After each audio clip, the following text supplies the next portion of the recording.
All right, so you're on. Okay, so boy, that's kind of loud, isn't it? Okay, all right. So I was asked to talk about our safety school plan that was required by the Utah State Board of Education and, of course, the state legislature. So that was due actually July 1st. The rule is R277400 that each LEA is required to create an emergency response plan to prevent and respond to violence on school grounds, in school vehicles, and in connection with school-related activities or events. So, after we received that document, we went ahead with the committee and created a template of a school safety plan, which also included the response protocols that we already had in place from the duress system. Kathy was on that committee. This is our plan right here. We had a lot of representation. We had principals, we had from the deputy sheriff's department. And what our plan was this went out to each of the schools. We had changed their school name inside of it, so all they had to do was go in and modify some of the pieces that were in there. The part that we had talked about that was in here was making sure that this document does stay secure and is not published for obvious reasons. You wouldn't want somebody with the wrong idea getting a hold of everybody's plan, so it's not to be published. While that was going out and we'd send it out to principals, the state school board got back together again, and so this was maybe a couple of weeks ago, I think, where they had directed the State Board of Education to develop a statewide school safety plan. So now, Christy Hutchinson, who works at USBE, is in charge of creating a standard template, much of like what we've done. Is that engaged, all what you've done? I think we'll be able to use some of it. I was at a meeting the last 2 days. We talked about the school safety plan. It came as a result, and mostly probably from other districts that have multiple agencies like deputies or different counties or different municipalities, that they wanted something standardized, and so that came as a result of that. But there were several of the school districts where I was at this meeting where we just said we're going to have to individualize our own LEAs. So I think we'll be able to use much of the same materials, especially of our response protocols. We wouldn't change that, but it will be a while before that's actually developed. So in the meantime, the schools do have this plan to the best of their ability. How's that? Between the individuals, like the schools, Trey, how much do the plans differ? I mean, I'm sure there's some that are individual, depending on like the structure of the school and outside of that. Sure, yeah. So inside of this document are the protocols that we've talked about, which are shelter, lockdown. Those are the protocols are the same for everyone in the whole district, and the sheriff's department, actually they have access to those, so they're reported to them every time there's a drill or anything that happens. So they have access to what we have in real time. But there are also, what we did is took the school's plans, and this one doesn't have it, but we did take the school's design, the school map, the photograph, and put those in each of the schools to go through and put, especially like parent reunification, what's that going to look like at your school. The plan itself is pretty much complete.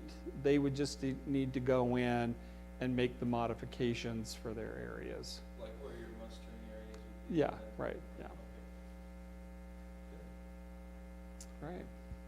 So, we talked about the parent university, and that's why it's tied in with This this. is the hot button, that's the one that everybody wants to hear about, so. Safety. So if you have any questions about how we could do that with parent university, ask them now.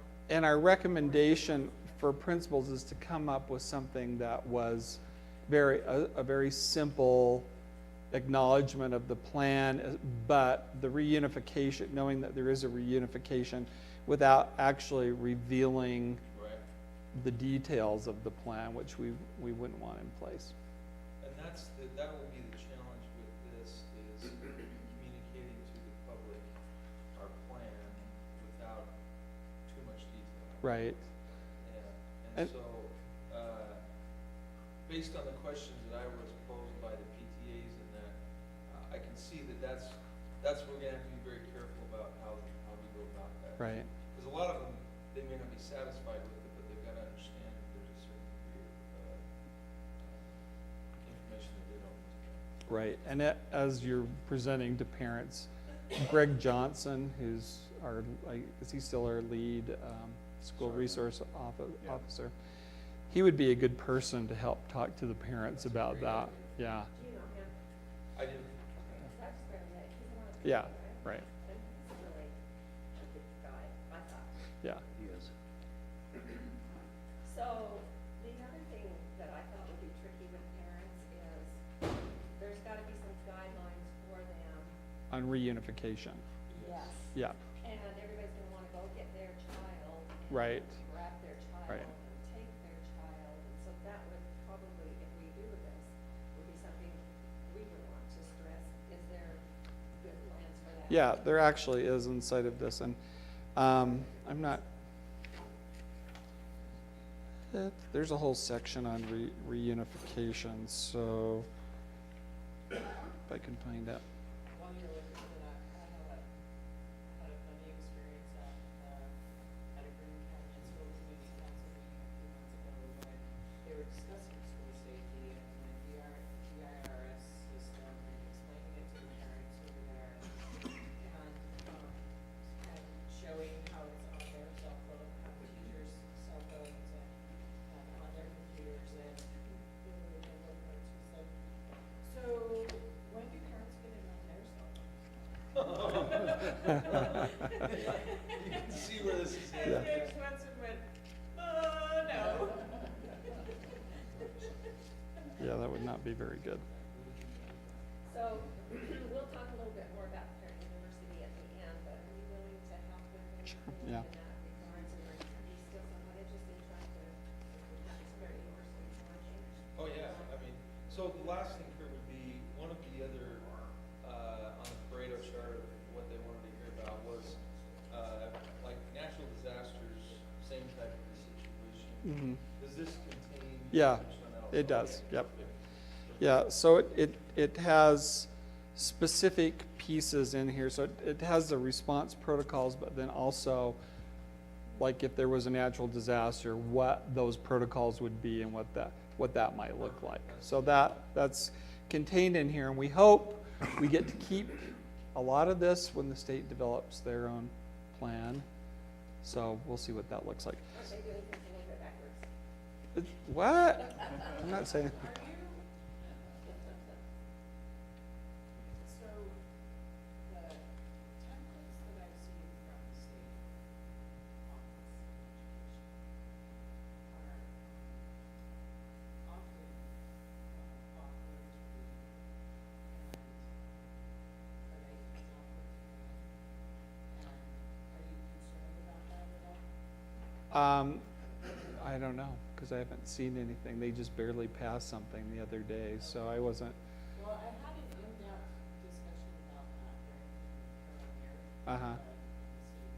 Who is an attorney, and told her, yeah, these are really bad, they're really bad. She said, oh, never did.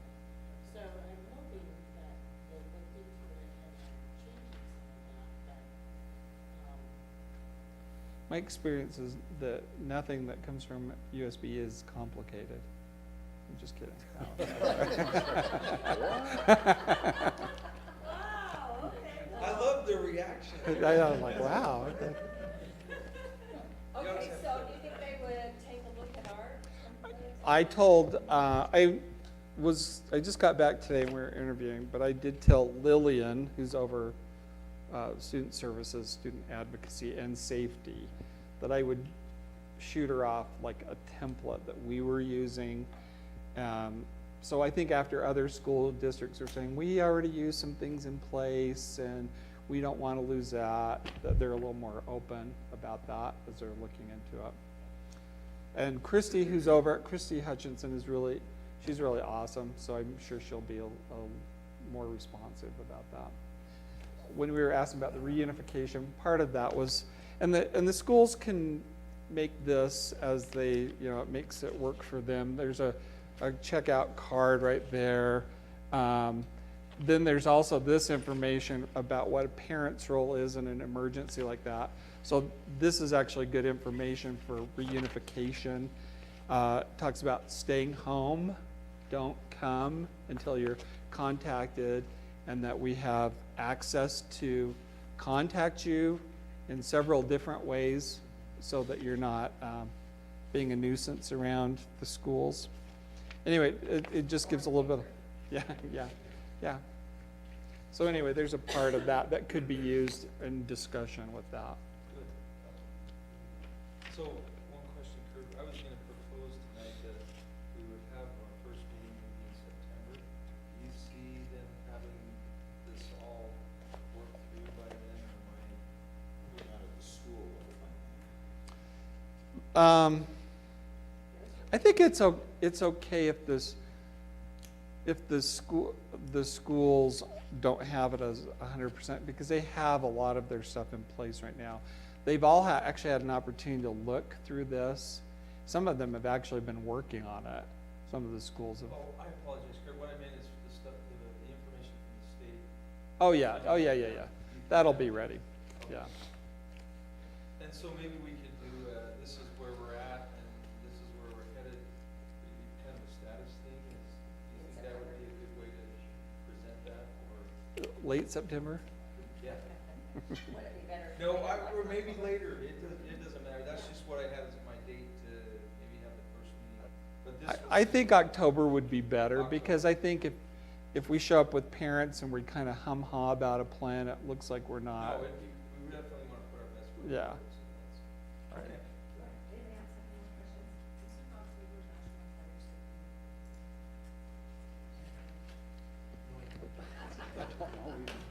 All I know is when it's chocolate day. Yeah, that's the most.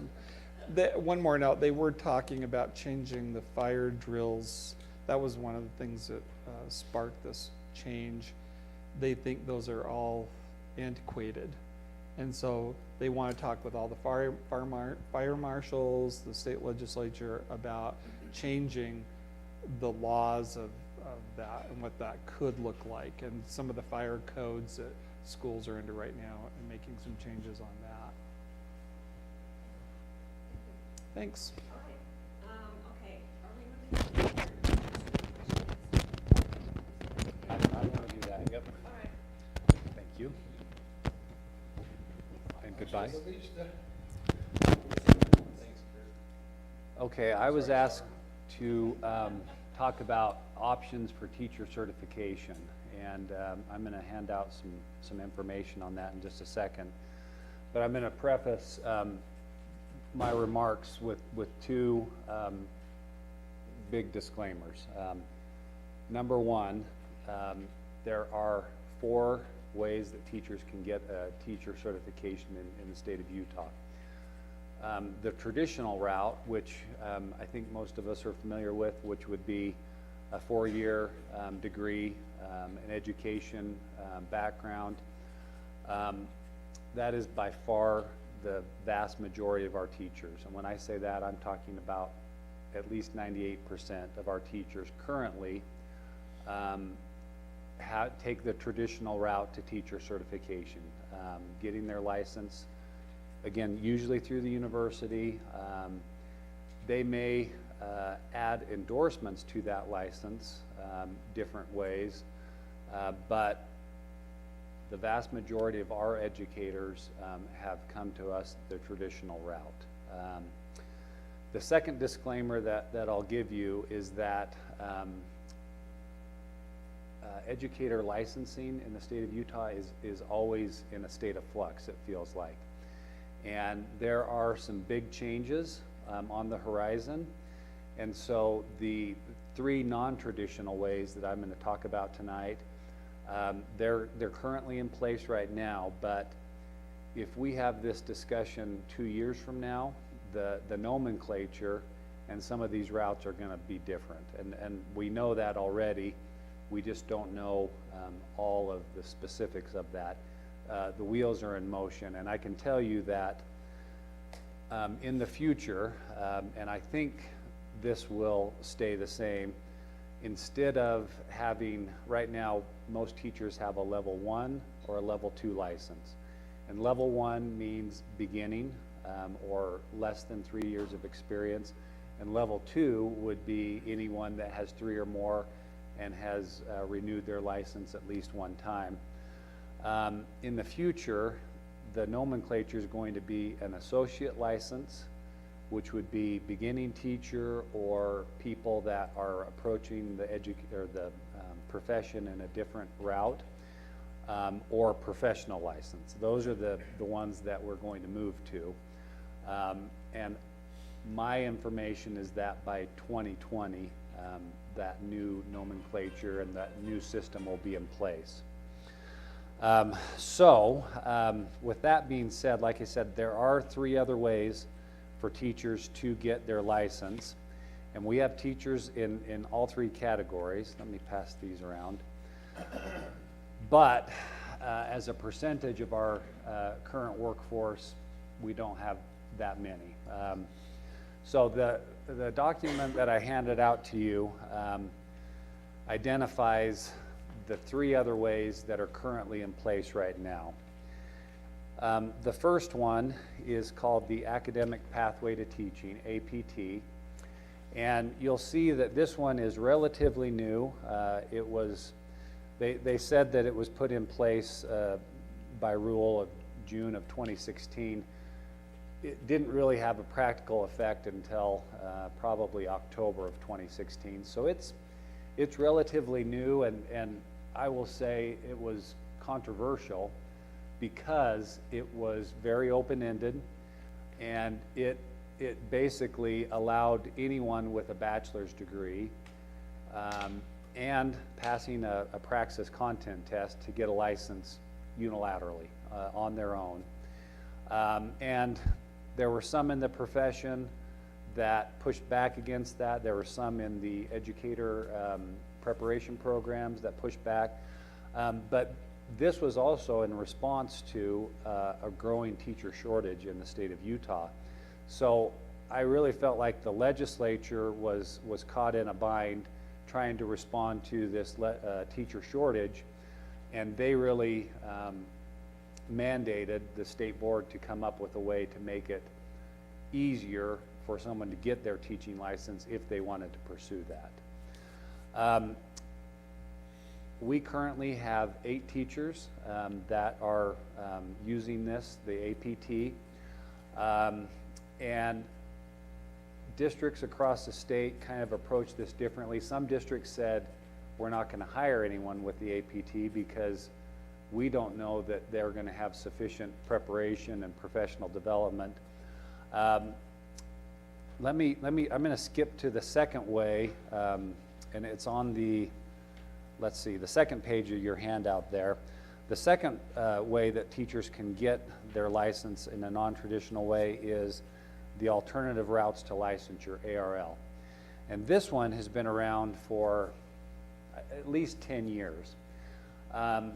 And what happened with the ARL is a much more structured approach for someone to get their license, and it requires them to complete coursework. It also requires them to be hired by a school district to complete the program. And that was a cause of frustration for a lot of candidates because they'd start the application process And it takes money to make that ARL application and a lot of work. And then they get stuck because they wouldn't get hired by a school district, and their ARL temporary license would expire. It's only good for 3 years, and then they'd be left without any options. The ARL, like I said, has been around much longer. We've had multiple teachers that we've hired through the ARL program that have come to us and completed their coursework. They can do that. In fact, they have to do that while they're on the job. And it was more well received in the state because it was a very structured process.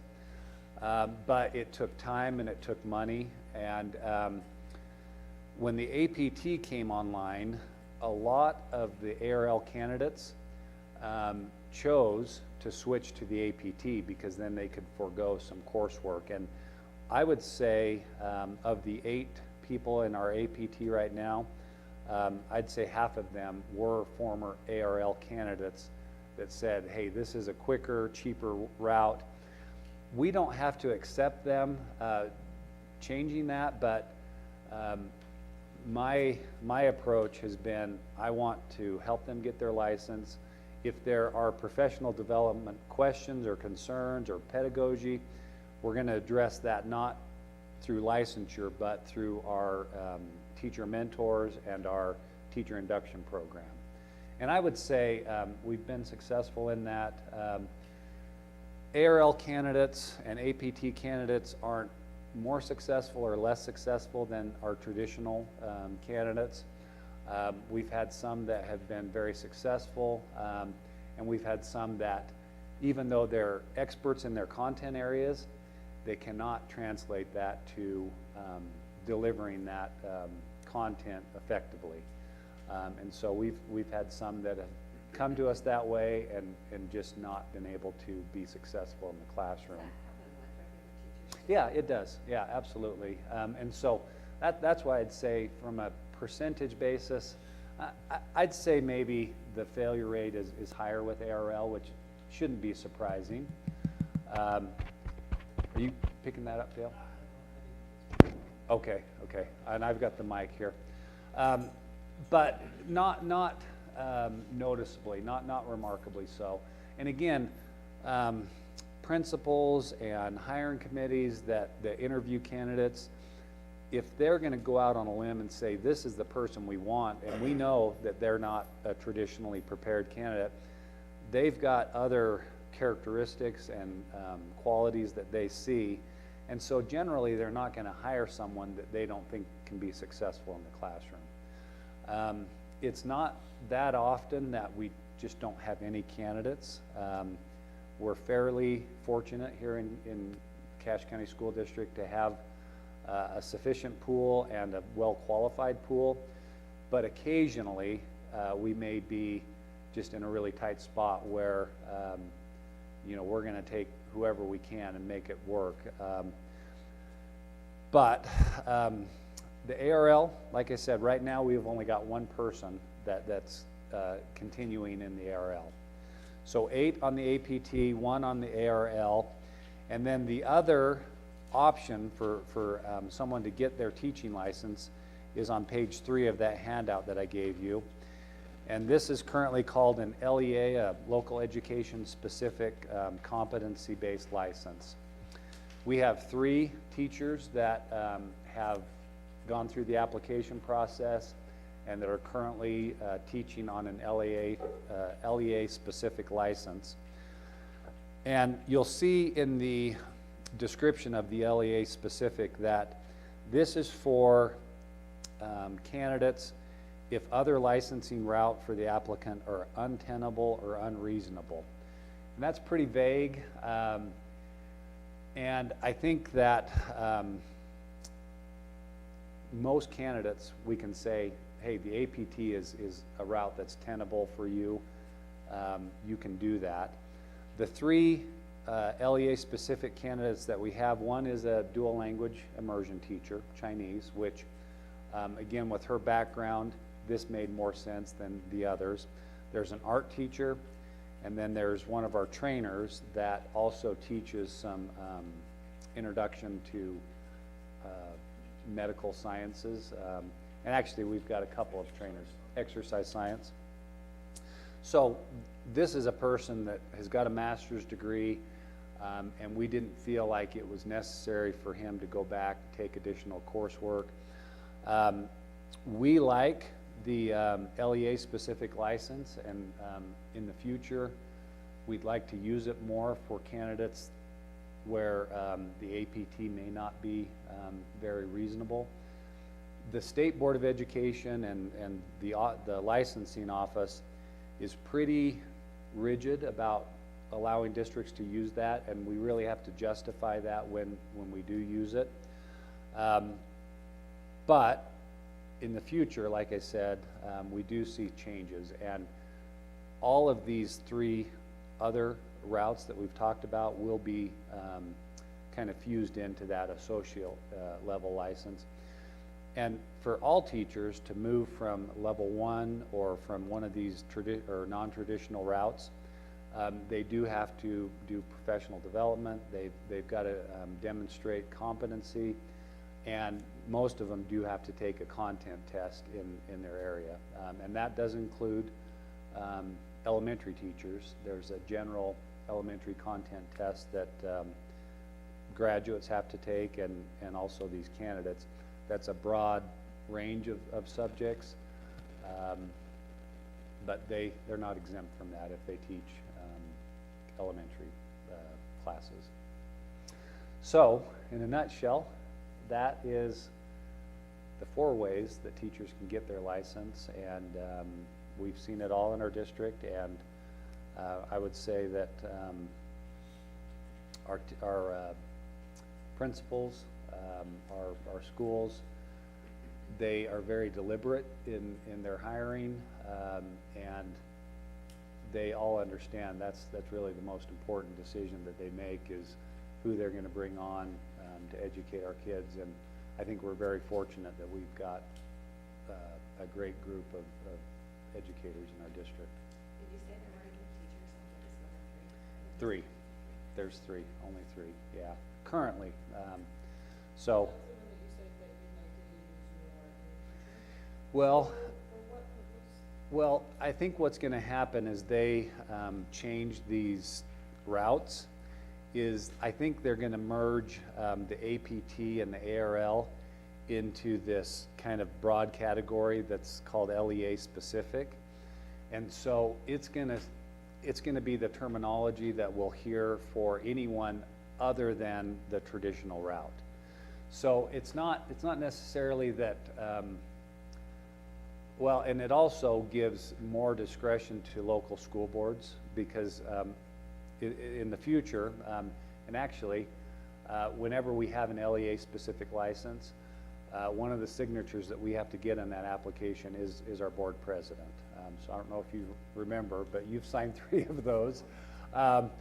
But it does put some more discretion and prerogative to local school boards, and then allows the school boards and the districts to decide which candidates they think should be able to come into the profession on a non-traditional route. And again, it's everyone's interest to make sure that we get good people, the right people, and they all come in as provisional educators for at least the first 3 years. And so if it's not a good fit and we can't bring them up to effective instructors in the classroom, then we'll cast the net out and find someone else. But we put there's a lot of investment and time that we put into new teachers.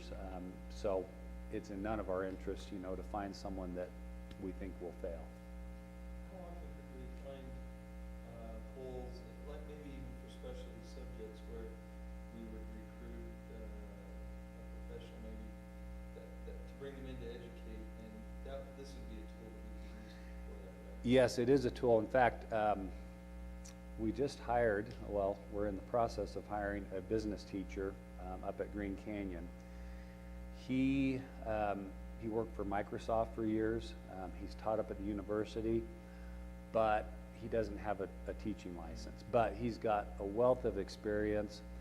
He's got the right personality to build that program, and the APT is what we'll do with him. So he'll still have to take that test, which is a bit of a inconvenience. But where we can find those out in the industries that can come in and give us real-world experience,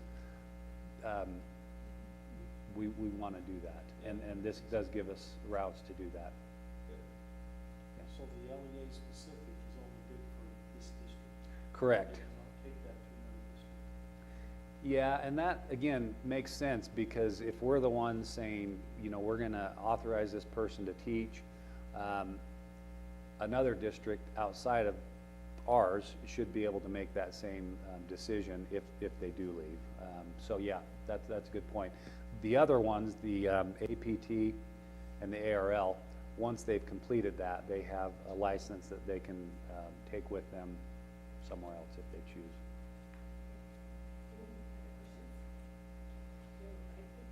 I just think it's great that we could go and people like that, because my children have appreciated people who have experience outside of academia, who Yeah. have been their teachers, because they feel like it's more of a real world experience.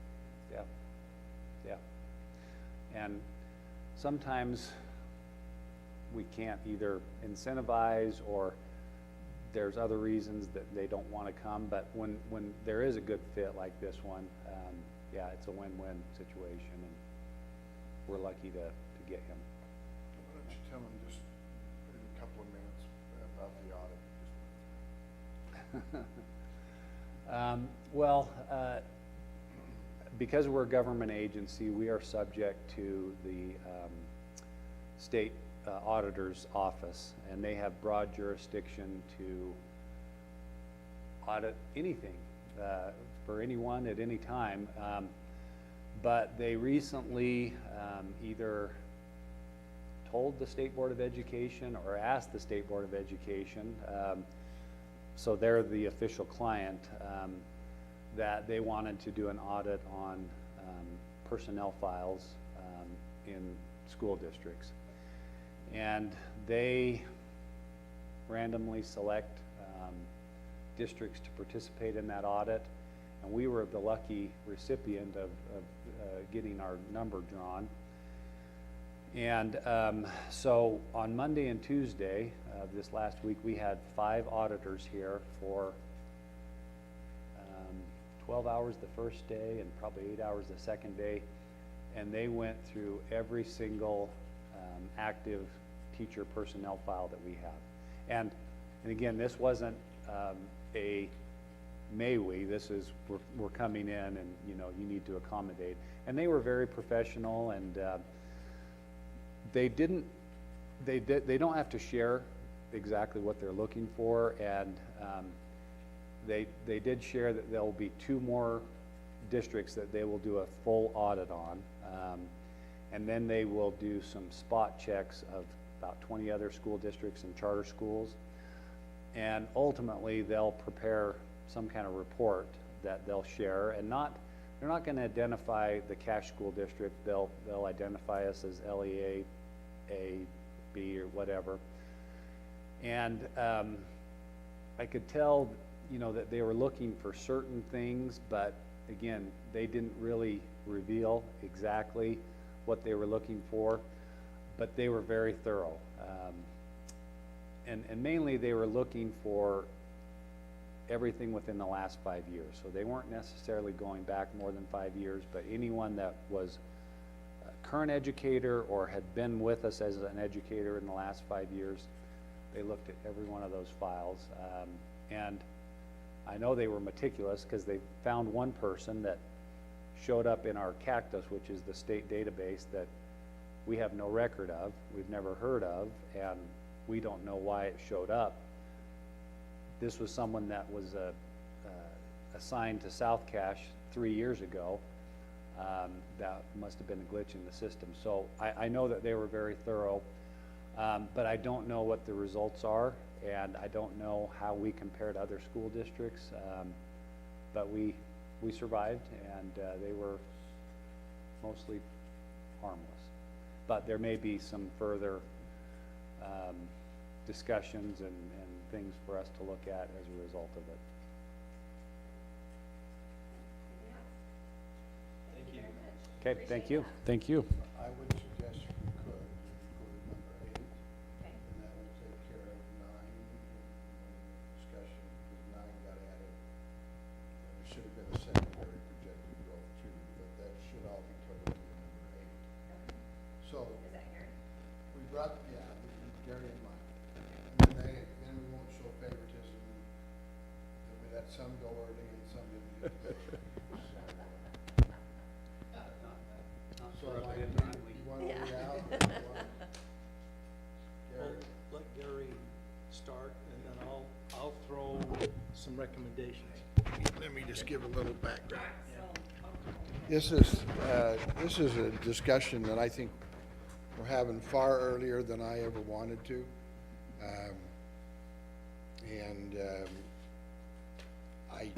It's hard for me to believe that we might be at this point where we're gonna look at forming another building and bond committee and be going out on the circuit and eventually having an election, but, let's present the data and then let's, talk about options. And that's all we need to do tonight. It certainly isn't gonna be any decision made tonight. So Gary's gonna start and give you some projections on elementary growth, and then Mike, and then Dale will follow up with how do we handle this?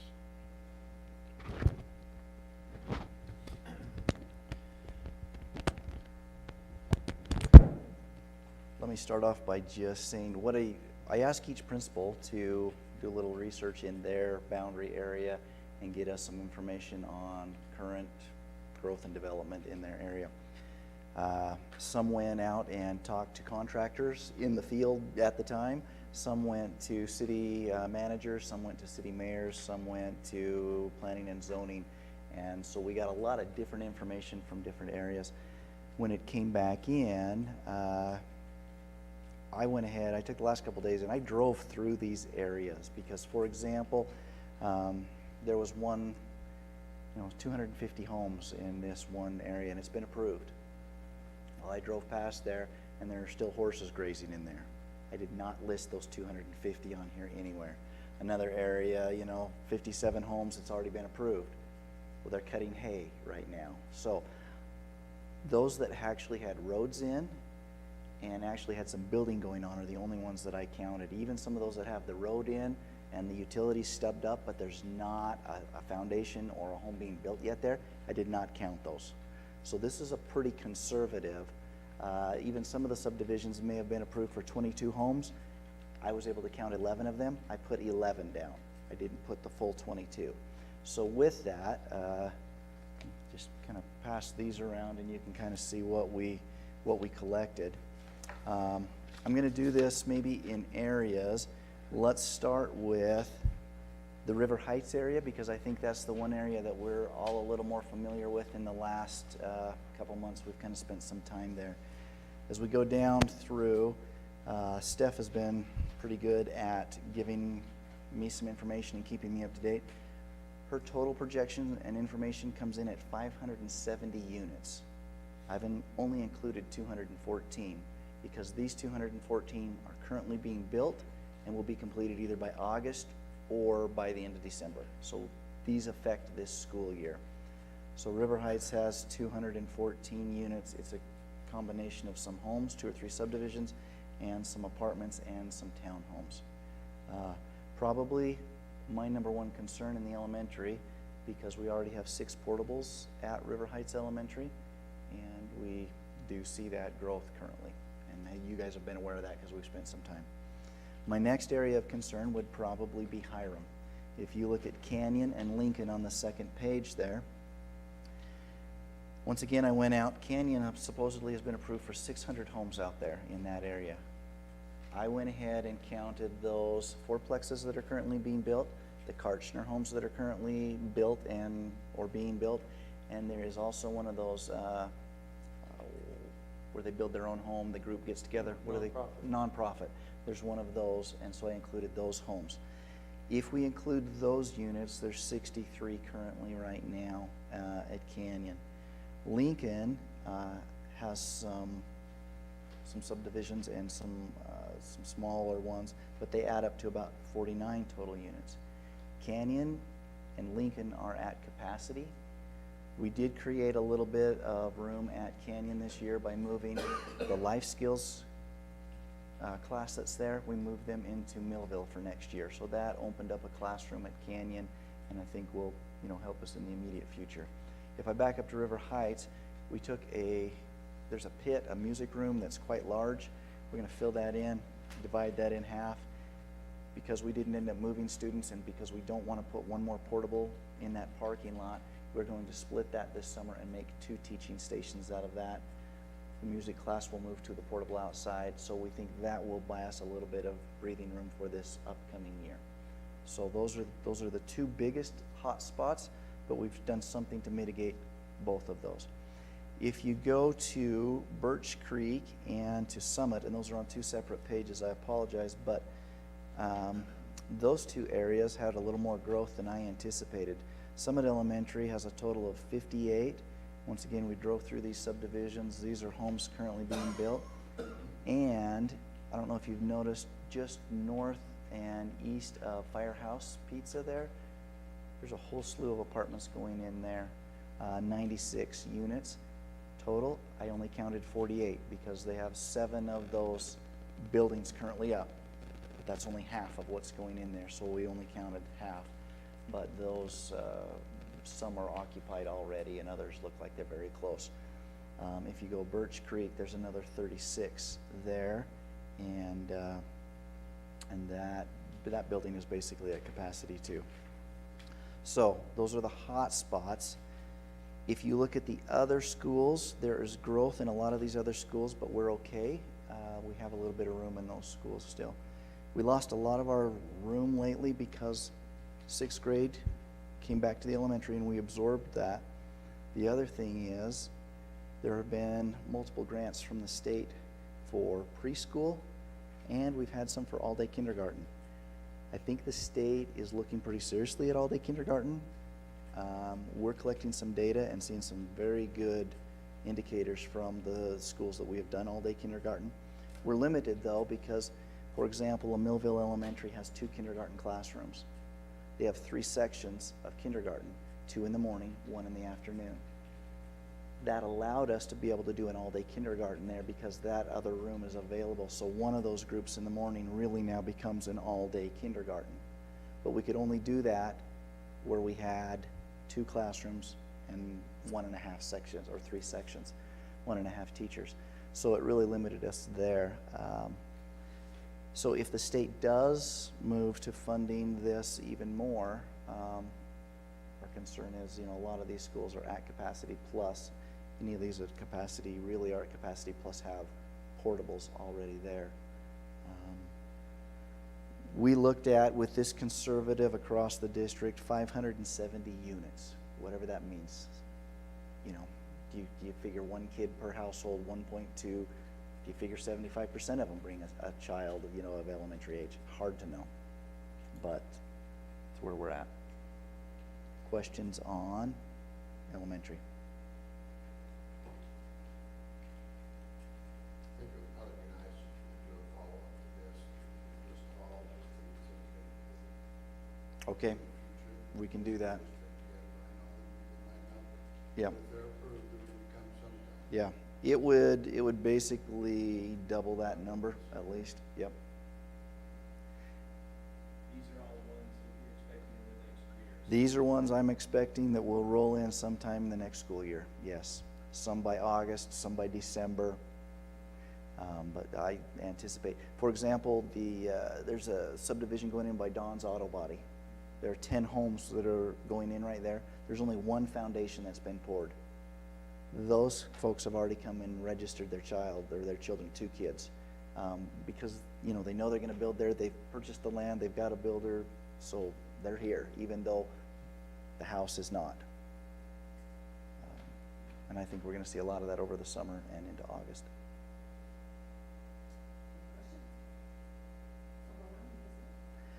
It is. It is just a little. Oh.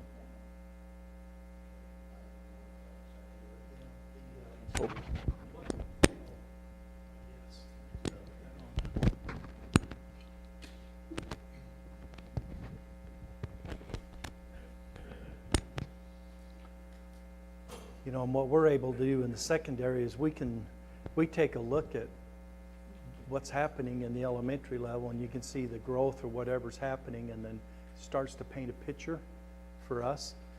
And what's interesting right now, and I think Gary will show some of that a little bit, that the elementary numbers are actually, with what you look at the current grade 6 down to going down. Okay? It's total different than what Gary is saying. These homes are here and coming. So, you know, so you got real numbers going down or stabilizing, but yet all this growth potential is showing this other side. Did you want to show them that? Currently, we have 1,407 sixth graders for next year. We have 1,293 first graders. So from sixth grade to first grade, we have 100, just a hair over 100 less students. So that the actual numbers show that it does decrease a little. Yeah. But that's not including, you know, all the Yeah. stuff either. So. Yeah. So, and the study that we have been watching since 2003 that was published by the University of Utah, it showed Cache School District as one of the top 4 growing counties in the state. But it also said, it showed the growth line, the leveling line. About 2022, we were going to start leveling out. And by 2030, we'd start to uptick again. And so we're seeing a little bit of this leveling out, but I don't know if I don't know how they could see all that growth, but everything they've projected since 2003, we have seen. They've done it right. Part of this Even when we went through the 2008, 2009, it's all happened. Okay? Part of this, if you'll remember, we had a new charter school come on board last year. They pulled 300 students, and yet we only dropped 100 from here. So it still shows if they can absorb 300 of those, and there's still growth happening. Okay, so now as far as secondary goes, our middle schools, South Cache and North Cache, they're in pretty good shape because they are large schools, and they're really holding their own right now. Matter of fact, South Cache actually dropped just a touch in enrollment between last year and the year that we're going to begin. But I think Spring Creek picked all that up, because of parent choice and some of those things that are happening. North Cache is just stable. They're not getting big fluctuations either way. Spring Creek is the one that they're a smaller school like Cedar Ridge was, and they are at capacity. Actually, we were looking this year at moving a double portable in there, but we were going inside into the ATC, into the tech building, and actually creating another classroom or two inside there to hold them right now. But Spring Creek is our challenge in middle schools. In high schools, Mountain Crest and Skyview, you know, we've had 1,900 kids in those schools, and we can say, well, if we did it before, we can put 1,900 in there again. So they have plenty of room. We'd have to probably go take some rooms back for other things that they're doing. Ridgeline is at capacity. I know what capacity at Ridgeline is. They have every classroom full this year.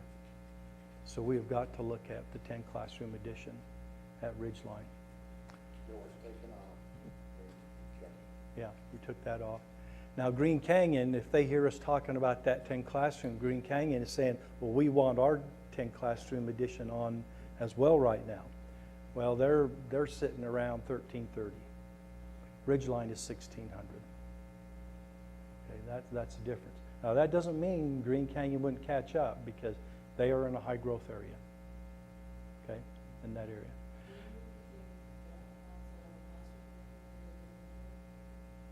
The Green Canyon area? Well, like Gary, when he drove around, he said the most construction he saw was in Hyde Park area. I just realized I skipped that. Cedar Ridge Elementary is my next concern. We're at 800 kids in Cedar Ridge Elementary, and I saw more actual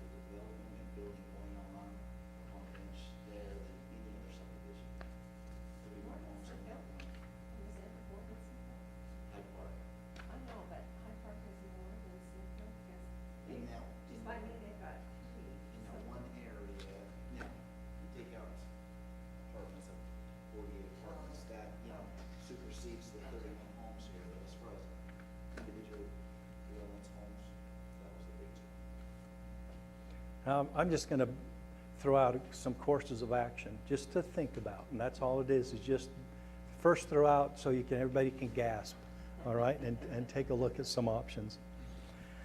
But I'll start up here at the top. When we were sitting down in the meeting of the day, superintendent says, well, what is it that we really need right now? Okay, that's where I've put under elementary. Right now, we'd say we need an elementary in Hiram. We would need to add 8 classrooms to River Heights right now, and an elementary in Hyde Park if needed. And I'll explain the if needed. If you go down to secondary, we're saying what we need is to add the 10 classrooms to Ridgeline.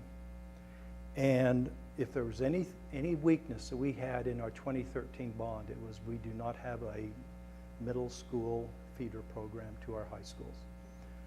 And so I'm saying the other thing we need at the secondary is to create that feeder system and get that in place. And because, like I say, North Cache and South Cache are okay. Spring Creek is full. We've got to do something there. Then I put down some courses of action.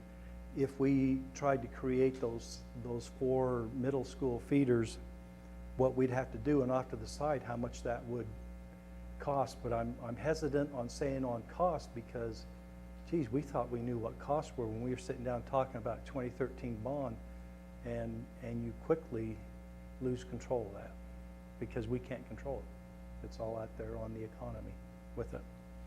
But the first course of action is we recapture Cedar Ridge as a middle school, and then we'd have to add classrooms onto Cedar Ridge and onto Spring Creek to get them to be the big enough size to be the feeder system to Green Canyon and to Ridgeline.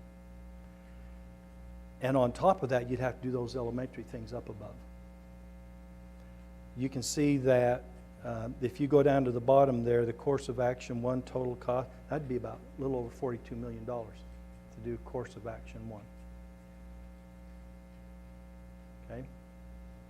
Course of action 2 is Cedar Ridge would stay as the elementary, where it's been renovated and it's operating, and it's a large elementary, 800 kids there right now. So that means you'd build a new middle school in the Green Canyon area. You would add 8 classrooms onto Spring Creek, and you still have to do those elementary things up above. Except you don't have to do anything with an elementary. The total cost of course of action 2 would be $49 million. And then the third option is the real exciting one. That's where you make all 4 middle schools 6-8 middle schools to bring the relief back to the elementary schools. You bring the 6th grade back into the middle schools. Now you have to take those 4 middle schools, North Cache and South Cache, you'd have to add at least 8 classrooms onto each one of those schools. Because now I'm getting up to what do 3 grades have to hold at what they're currently holding in the high schools? It's going to be between 12 and 1,400 kids. That's the size that those middle schools would have to be. This plan, this also proposes North Cache, South Cache, additional classrooms, 2 new middle schools. A Spring Creek built to the right size, a Cedar Ridge built to the right size. And it also means that elementary would pick up 49 6th grade elementary classrooms if we did that. Now, that provides them quite a bit of relief. But Gary can answer you better, does it provide the relief in the right place? Okay? And then it also frees up Spring Creek to be an elementary school. So you wouldn't have to do anything at River Heights. You just take a look at, okay, how can you maneuver and work with that capacity? But you look at the cost of course of action 3, 62. And all of these have adding the 10 classrooms onto Ridgeline at the same time. So that just gives you an idea of, boy, if we, ranging anywhere from 42 to 62 on, if we could do what we felt like we needed to do right now, that'd be your range. And you'd have to spend, well, you'd really have to spend some time to get into the weeds and study it, and as a board, determine. Spend an awful lot of time touting the advantages of having sixth grade Yep. in the elementary. Turn right around and try to make the case. Going back. for That's you're why not. I wouldn't like. Yeah. Because Except, what we said was, our purpose in keeping sixth grade in elementary was to give them, more firm foundation, Yep. more time, more subjects. So then, is that not true anymore? Yeah. But what you weigh that against is all day kindergarten. Would you trade those sixth graders going to middle school to have kindergartners in for twice as long? I would, in all honesty. Park City just moved their fifth grade out of the elementary to make them, because they think the state's gonna go to all day kindergarten funding. So you've got, they just moved their fifth grade to the middle school in anticipation of all day kindergarten and preschool. Now, all day kindergarten trumps preschool in my mind. Preschool's wonderful, and if we can get those kids, that help. We took our 3 all day kindergarten schools that we did this year, and we tracked their growth. We took the bottom quartile of kids. We took the bottom 25% coming in. These were our most at-risk kids. They superseded that next quartile. They now became in the 40th percentile. They jumped ahead of that. Now our second group, the second 25% is now really our lowest. These guys superseded them. and that's where you make the difference for the whole rest of their education. And that, yeah, as a system-wide, where can you get the best bang for your buck? Where can you make the most impact? That's kind of, it surprised me how much impact it made. And I taught sixth grade in the elementary, and I love it there. But I also, as I look at the whole system, I wonder, maybe this is a better. But all this is just a discussion, you know, to just throw ideas out and say, wow, And it doesn't have to be either or. Yeah. yeah, You can make a plan that would keep sixth grade in and have kindergarten. You just have to. yeah.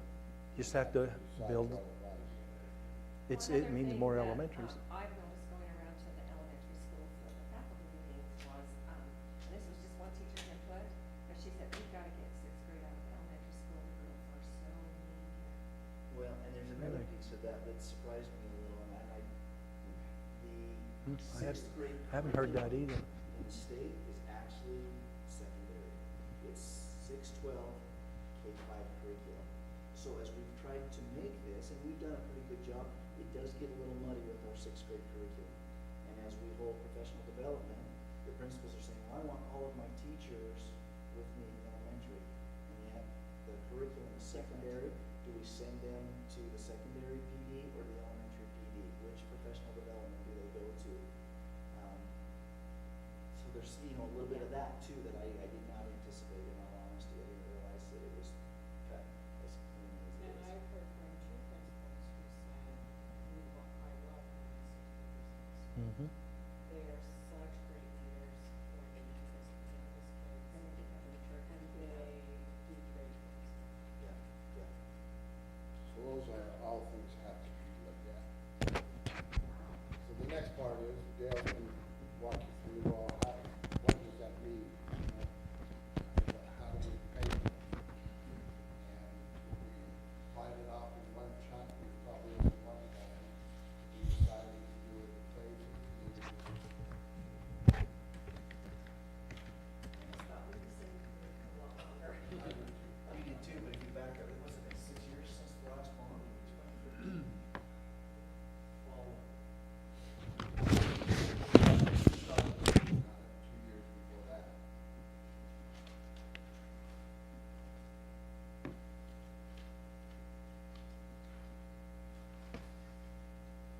But growth in your system is higher than in every. I understand,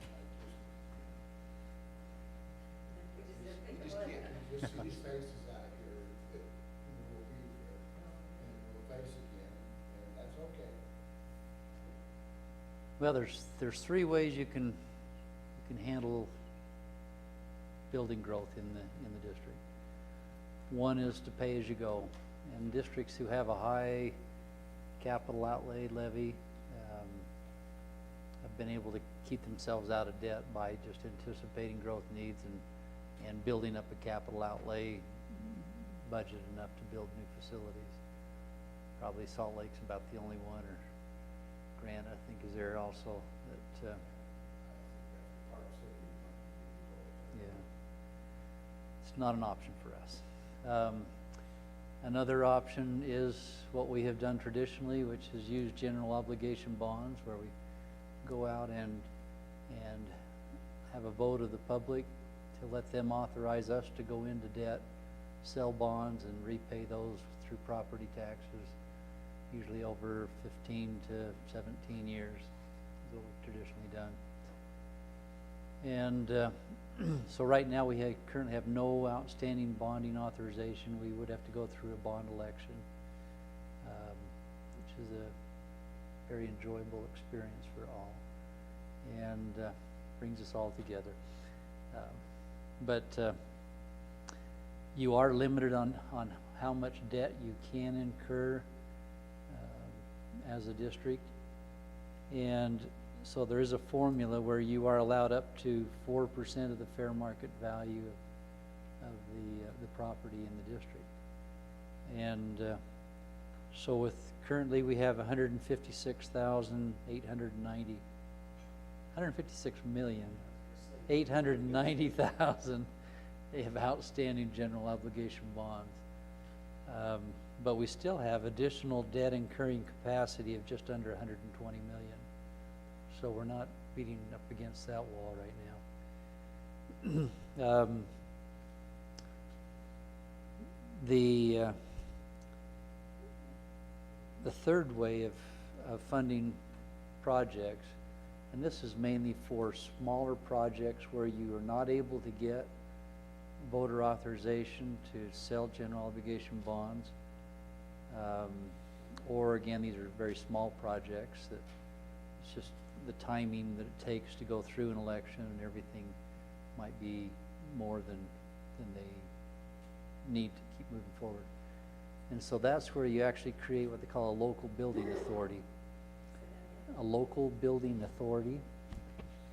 And the local building authority would actually be, it's a shadow of the Board of Education.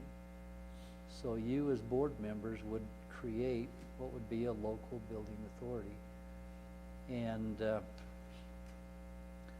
this is one way where you don't actually have to go out and get a vote of the people to incur debt, but it's not the school district going into debt, it's this local building authority. And so what happens is you do have to go through and go through all the legal parameters of setting up the organization, and then it's the local building authority that will actually go out and secure a bond rating, will go out and sell bonds, but they're not backed by local property taxes repaying those. They're backed generally like a revenue bond is what it is. And so the district would have to enter into an agreement with, well, first, the district would enter into an agreement with the local building authority to lease them the land on the location where the facility is going to be built, because the district still owns that land. But then an agreement would be made where the local building authority would lease the facility to the school district to use as a school building. And it's a lease over time until those bonds are paid off by the local building authority. But you have to have a revenue source in the school district. It can't be paid with local property taxes. So there would have to be other sources that would be used to repay that lease, or to pay that lease every year. And so, and the other thing is it has to have a annual appropriation restriction on there. So every year you have to renew that lease or have the option of being able to get out of that. And that's where it gets a little tricky. If you as board members want to own a building that nobody wants to lease, no, that would be an issue. So you want to make sure you have a good solid revenue source as a school district to be paying that lease every year. So if you have your property tax, then give me some examples of what it The two options we would have, well, I shouldn't say local property tax. It can't be done with local property taxes levied under the debt service levy. So property taxes we collect for capital outlay. And we could, but in the capital outlay fund, we have a capital outlay levy that generates about $2 million a year. And then we also receive capital equalization funds, which for next year is about 3.8 million. Those are really the two sources I think that we would consider if that's something we wanted to do. But we'll want to go through and we have a discussion to talk about how that budget's put together and what's really available. Because there are other needs that we have to meet with those funds also. I was just doing some quick numbers before I saw what Mike had put together here. But if we were just looking at adding 10 classroom additions both at Ridgeline and at River Heights, if we were building a new elementary in Hiram, and we were trying to be able to recoup Spring Creek back as a middle school, we would have to build another elementary in Hyde Park. And so if we did all of that, just in rough numbers, I was looking at $42 million is what we would have to raise for that. There you go. Great minds think alike, I think. But really, when we get into those numbers, a local building authority isn't really an option for us to consider on that. I would have to go through the other. We may consider, if you wanted to look at the classroom additions, if we were in a real crunch and needed to push through those at Ridgeline and maybe River Heights.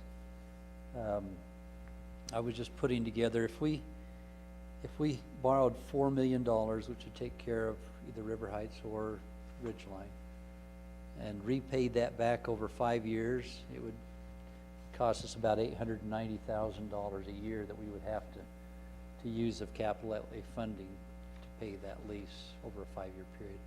If we stretched it over 10 years, it'd be about $480,000 that we'd have to contribute per year.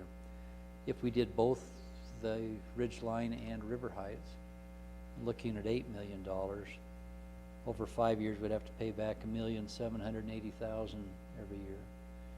And if we did it over 10 years, it'd be just under $1 million, about $980,000. So again, those are large amounts.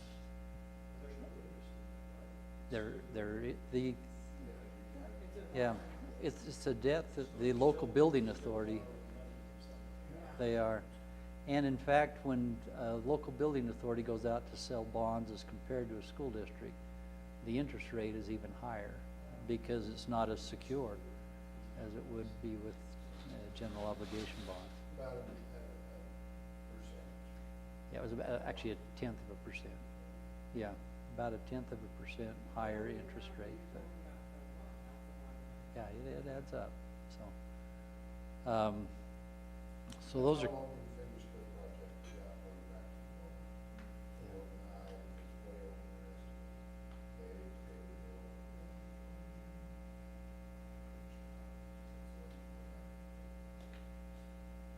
But they levy a capital outlay levy that's significantly larger than us, but we do much better on capital equalization funding than they do.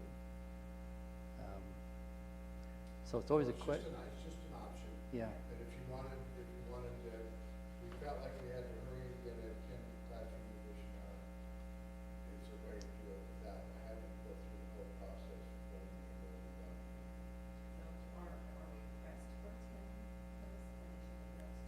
Probably are getting to that point, if not, we're gonna be, there's a lot of these things you can do, have teachers float, Ridgeline, and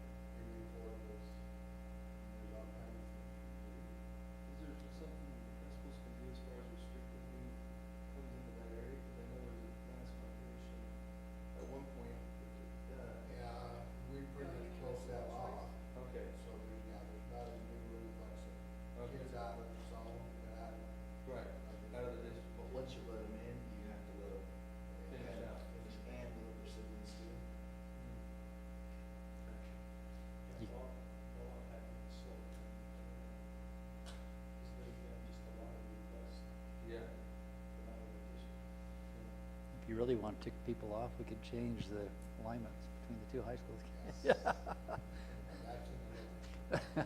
At the, yeah, when you got plenty of space at Mountain Crest and not at Ridgeline, that hurts. But that's a hard one to. Between Mountain Crest and Ridgeline. Oh, nice, well done, Alan. Yeah. All right, any questions so far on this? Let's just give you a general idea of what it would be. Probably the next thing you want to know, well, what would those numbers do to the tax for an average home? I don't think we have that yet. No, we don't. We can get you there. That'd give you an idea of what you'd be looking at going down and talking to people. What would this be? But if you, Like say, 42 million though is very close to the 39 that we just recently levied, so. And that was like 100 and, well, no, we actually had the levy, we also increased to cover the operational costs for the high school. Yeah. Included in that, so we won't have to do that. Yeah, but it's every year, Yeah, so that's what makes a difference. But when does the growth, the addition of growth, help paying this off, so, because a lot of districts say, yeah, we want this bond public, it's something that's not changing, growth's gonna cover it. I don't think we're there. but our debt service rate has been going down. Our total property tax rate has been going down the last 3, and next year will be even lower. Is that good or bad? Depends who you talk to. Yeah, yeah. Yeah, Good for you to come home, bad for you to live there. But and also a big drop is in our voted leeway levy, which we're gonna have to kick that one back up next year. Not this coming year, but the year after. And that one, taxpayers will feel. But we've saved them money for 5 years by letting it drop down. But they don't know that. I know. they're not gonna give you any credit for I know, but it's reality. that. Badge for that. We could do like Logan and raise it every year and keep it up to the limit, and then, you know, those are the options. So. Okay, well, we will move on. Do you want to take a 5-minute break? Can, Okay. you guys are welcome to stay with that. Well, you have to. You got Do I it. do your I've got a couple more things, I won't take long. Go ahead. Yeah. Okay, yeah. Okay. You had a question about FTEs, something. Oh, yeah. And then school community council. Oh, yeah, that we might have to do that throughout the year. Yeah, Let's yeah, talk about that. but I'll just give you some general information. Which But one do you on want to the do first? FTEs, FTEs, okay, all right. What's that? I was just seeing which item you were gonna go to first, so, Yeah. FTE. okay. And I'm gonna do this real quick on FTEs. Schools are allocated FTEs based on regular student counts. Special ed is funded a little and, very top where it says regular FTE calculations. This is what we typically, how we have them allocated. And it's different for different grade ranges. Yes, yes, then this is just the tool that we use to figure out how to allocate the FTE, the number of teachers. Now, the next one down there is we do receive from the state additional funding to lower class size in grades K-3, grades 4-8, but none in grades 9 through 12. And there's a significant difference in K-3. It drops from 3.7 students per class, and 4 through 8th grade is 1.3. Not a lot, but there's a little bit of reduction there, okay? And then the grades 9 through 12, there's no state money to help drop that. But the secondary schools, particularly the high schools, they have some built-in FTE relief because they have kids going to seminary. They walk out of the school, or they're going to Bridgerland, okay? They'll never admit that to you, but they have natural relief, FTE relief that comes to them. So the way the process works in March and in early April, between Gary and myself and Dale, and this is the hard part for Dale, is we know what the growth is in the current grades, and you just push them ahead a year. But Dale has to somehow come up with a number for the brand-new kindergarten kids. And that is getting harder and harder and harder to do. And it's harder because you're also working with charter schools, because you don't know what's happening from year to year, what kids are trying to do to jump, because they're doing that. Year to year, they're jumping and moving on it. And all you can do is ask them and hope you get good information from them. Okay? But we go through that process. Dale does his voodoo, and then we have FTEs allocated, ready to go to schools. Gary and I meet with our principals, and based on their student numbers, we give them their FTE allocation. Now it's the principal's responsibility to sit down and allocate those FTEs based on the unique circumstances at their school and what they need. Yes, they are. For the most part, we give them that's one of their major responsibilities, is to do that. And they're making decisions based on everyone's being allocated the same amount fairly across the board. But there's unique circumstances. Now, when they're all done, I sit down with my secondary principals, Gary's with his element, and we take a look at what they've done, what it looks like. And if we say, okay, looks like you've made some good decisions, now we'll open up their hiring positions, saying, yes, you can show me you have these openings, these vacancies, let's move ahead with hiring. So it's really at the school level where lots of decisions are made. And Gary, you want to speak? Because I know Gary will get more questions about, oh, this class size is way too big. I won't get that in secondary, all right? I never get it in secondary. It just fluctuates so much, but that happens more at the elementary level. For example, I met with the principal last week who said, hey, by the way, this teacher wanted me to remind you she's looking at 35 kids in her third grade class next year. And I looked at it and I thought, I don't recall seeing any third grade quite that high. But when I got talking to him, he took that additional FTE and put it in first grade. I had their first grades at 28 and their third grades at 24. I guess their third grade was a little lower than the ratio here, and their first grade was a little higher.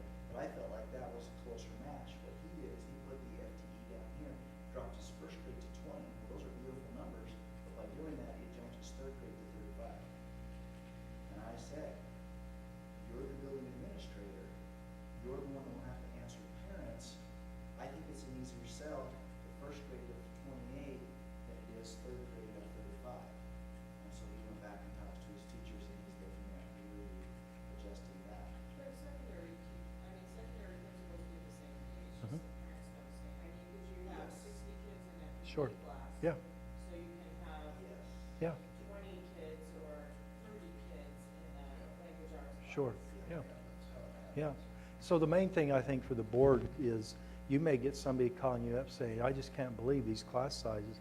There is a lot that goes on behind it to when those classes, and probably if you want to refer them to us, we'd gladly answer their question, because we hate to see you take any heat. But I think our principals do a pretty good job allocating out, and it's fair the way it's done. Like I say, it's based on And in elementary No. school, you divide that by 3 versus 4. We cut or give them one additional FTE or take one away based on their numbers. That really only affects one grade level, and now you're talking to that affects 75 or 100 kids. Now you're dividing that, it changes those class sizes by like 12 to 15 students.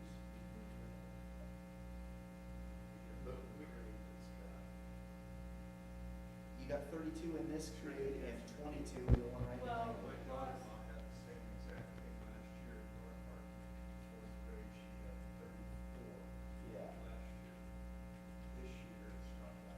Yeah. yeah.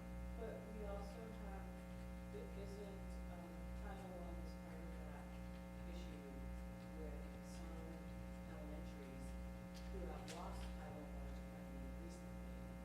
So then their FTEs become even more, important because they can't afford all the aids through Title I. funding. It's the aid support, Yes, yep. does help the aids, but Yeah. their ratio is the same as everyone else. Right. But the But additional aid The time.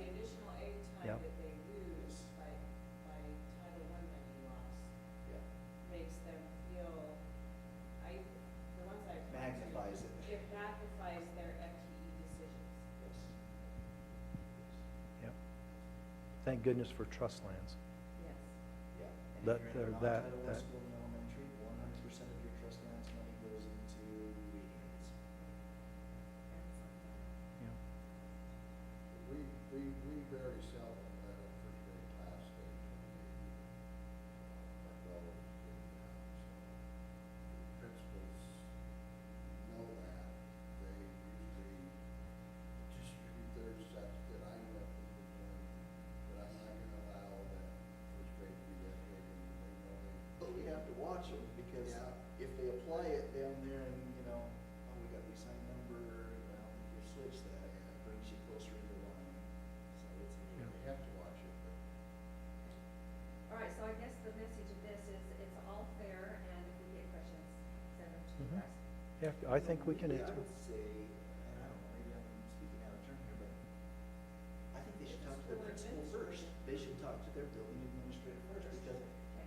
it was distributed equally at this level, and then they've had to make some tough decisions, and sometimes it means 32 versus 20.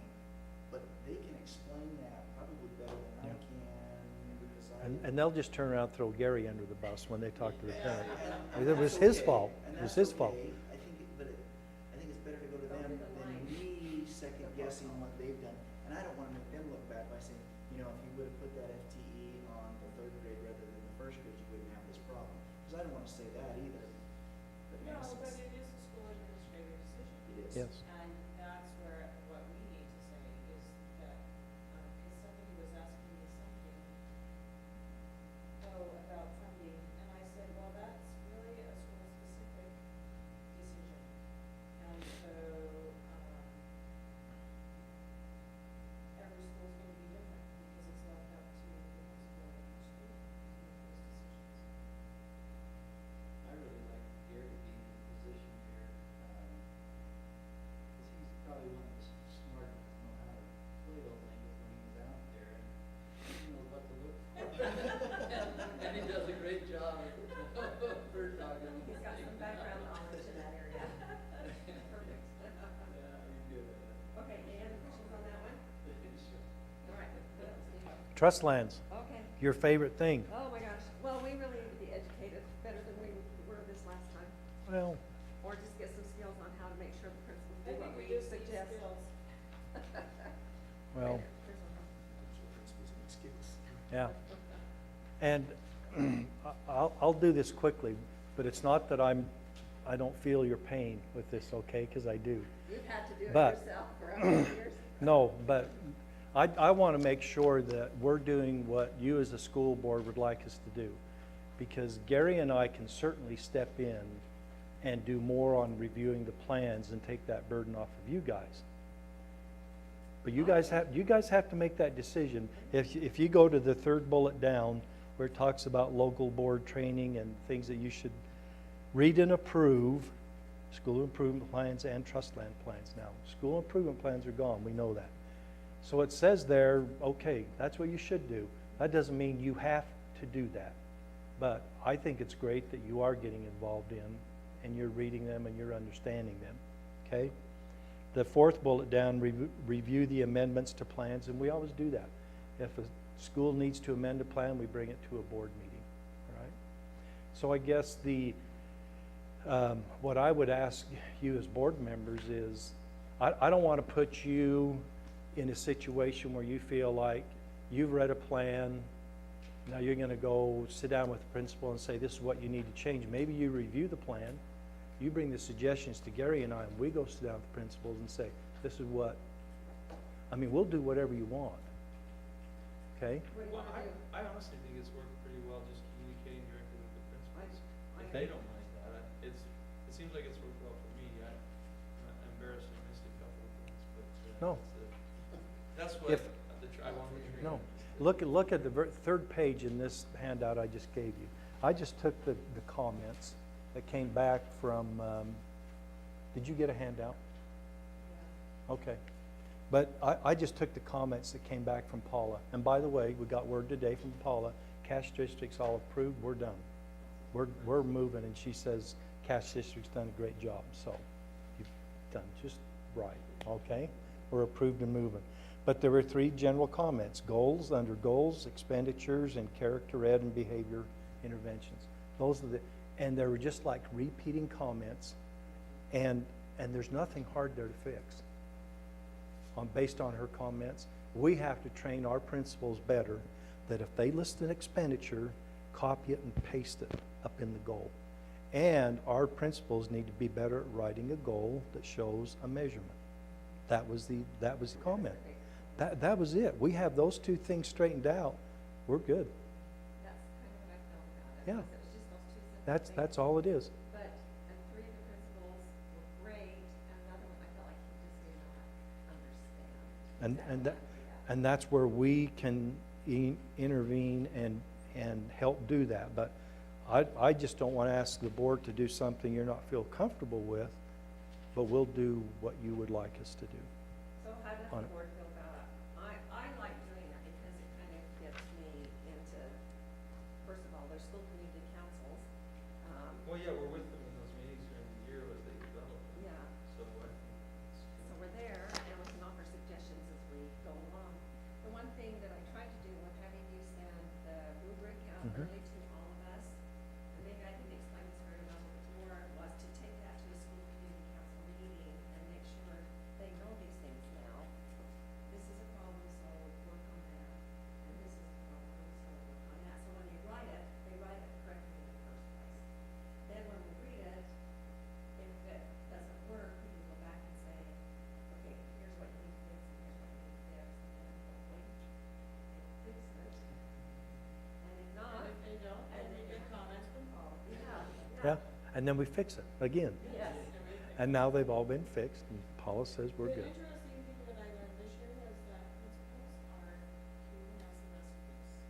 And some leave it until April to write that, and those are the least acceptable ones.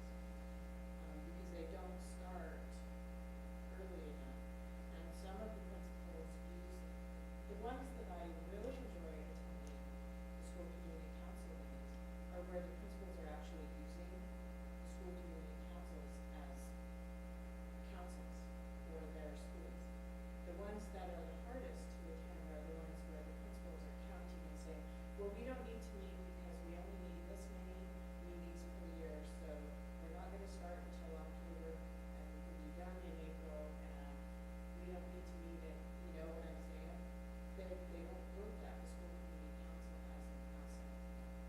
Or ask the members of that council to give them input into what they would like On the plan? on the plan. Most of them come with their ideas, which makes sense really to some degree because they know all of the data that they are not saying, what is you as parents, what do you feel like our school needs to be working on? They don't ever, I've never heard that asked. I have, but most, I mean, the parents usually say, well, you're the principal, you know what the students are, so we're not. Well, at least they can ask it. Yeah, At least I they can have, ask I it. have seen it asked before. So maybe that's something the principals could do a little bit better too, is just make sure they ask.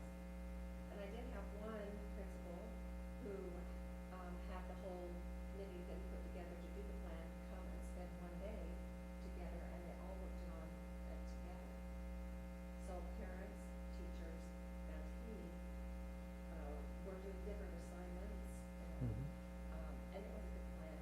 There wasn't a mistake on it. They had the data, one person was checking and getting all of the data, giving it to the different groups, another one was working on this, another one was working on this.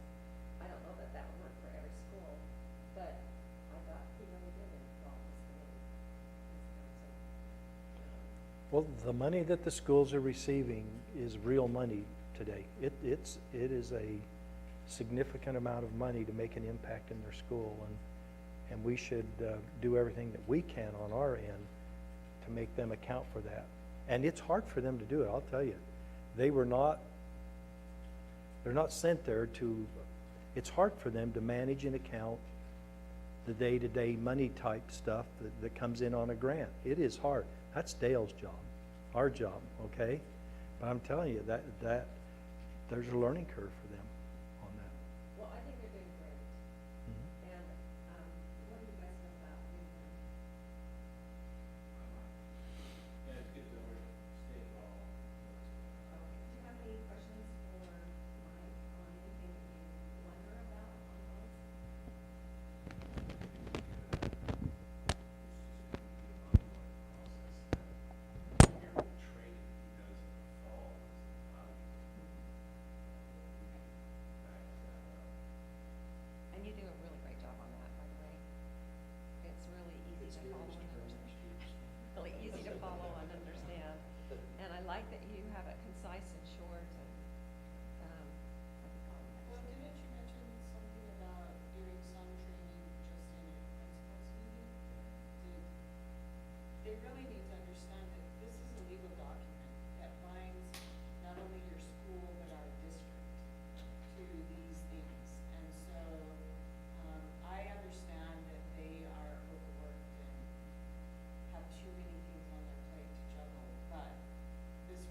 do a great job, and really, those comments were pretty minor. Yeah, when you put them all together, I mean, it was 2 pages or 3, but it was a bunch of schools. I put them all together and there's only that many. Yeah, so we did a pretty good job on it, so we'll keep working at it. Okay, thank you. All right, you wanna keep going or have a quick break for a minute? Let's keep powering through. Okay, So you're done? yeah, you're done. Thanks a lot. Okay. Thank you guys, thanks for all you do. Oh, thank you for all you guys do. One cup of ice cream over there, it's just. Mellow. Somebody needs to take it. I'll put it in the freezer. I'll throw my Okay. salad in the fridge too, if anybody wants that. Did we, all right, well, I don't wanna keep us all night here with this, so we can come back to some of these. Is there any of them that we ought to hit for sure here, well, like your goals? Do that one next, okay. They're pretty simple. Okay, all right. The property tax thing, Gail put an attachment in here that is very, Oh, I didn't see that. very great and exciting. And, so you don't even have to talk about that one. Yeah. Because I thought, Thank you. thank you for that. I thought that was kind of interesting to see how the different categories of property make up. Yeah, Okay. it was very, very. It was enlightening. I thought it was too. All right. When I get on, I have the hardest time getting, well, it's my problem. I'll work it out. So anyway, I did not see If that, it's but your I will problem, read it. it's our problem. Okay. It has a little. I know, yes, but mine did not have that on when I copied this off. Well, it just came on somehow magically in the last day or two. Okay, so I probably am preparing way too far in advance. I need to wait a little while. Okay. Yeah, you can't have, there are, if you look at a week ahead, there are none of those attachments. That's kind of what I'm looking They at. show up like a couple days before. Check it each day, okay? You want a week before the meeting? Really? Okay, so let's do the superintendent's goals and then the business administrator goals. And I just want to make sure that the whole board hears my feelings about how great you both did with our evaluations of you. I don't know how you could do any better We appreciate that. on that, so. And that was a lot, 80 things that you were evaluated on, and we've kind of talked a little bit about maybe focusing on one category each year or 2 categories and rotating it through so we're not doing so much every single year. Do you like that idea? Where, that's how they do the teacher evaluations, is there's 9 categories and 3 categories are evaluated each year. Think about it, we'll talk about it some more. Okay, all right, superintendent.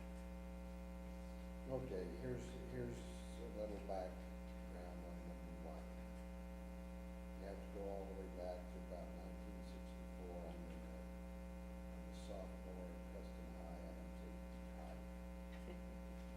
And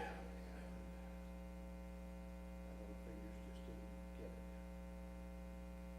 And the little gal who lived 2 houses from me was just fantastic at making those keys and that typewriter just fly. And so the only way I could stop her during the timing was just to reach over and pull the paper out, and that slowed her down. Her name was Jan Johnson. She's probably never forgiven me yet, and will meet this year at, she's a classmate of my wife, and we'll meet at the 50th reunion, and she'll say something about it. You remember when I used to pull that out. I thought type was an extremely unfair class because the faster I got, the more they took off for every year. So I never got out of the home. And I got my only D out of type. And I remember looking at Mrs. Petty and saying, I don't care. I will have the secretary the whole time. I don't need your stinking type class. And then the computer was invented. The way there, because you have to use your fingers and the keyboard. So I have resisted my whole career of a weekly update to the board, or a weekly update to anybody. Nobody was gonna get a weekly update because it's too painful for me to go through that process. So I thought a while back I had it all worked out, and Carol, when she was my assistant, I think we did have a really good system. I said, Carol, just come to every meeting I'm in and take notes of every meeting and send them to every board member. So there isn't a thing going on in this district they wouldn't know. And Carol did that. so I'm still getting beat up about, you find out at the grocery store something that you should have done. So here's my compromise, I will do it bi-weekly, okay? And I will. Bi-weekly, you mean twice a week? No, no. Bi-weekly. We kids never know about that. And we will get it out, and then on the other weeks, we have board meetings, so if there's anything others from the office. Okay. So that should solve that issue. Okay, the second one is just something I discovered in some reading I've been doing, and it goes back to what you say all the time when you talk about how you didn't know what the district office was all about. And sometimes we lose our focus in here. So the first step of that is superintendent made sure that everybody, we didn't go out in the substitute role, which we did before in this district. When things were tight, we sent people out from the district office as a first line of substitute. But what he would do is say, if you're a director or above in the district office, you have to allow yourself to be calendared in, and you will sit in a classroom all day long for at least one day a year. And so I'm going to implement that as my second goal to get us out, and that includes you. Yeah, includes you. Okay, yeah. This time you won't be teaching the class, but you'll be just observing what it's like to be in a classroom all day long. Okay, and from reading his experiences, and his business manager was one of the most appreciative of getting out and seeing what was going on and understanding what a teacher's life was like. So that's kind of where I'd like to go. Awesome. Those are great goals. Thank you very much. Dale, you're up.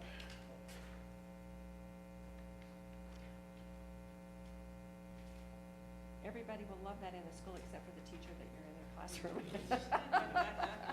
Well, and I think we'll try and do it with teachers. I know that there's some teachers that are just They absolutely. would freak out. Can I talk about my last sub experience? No.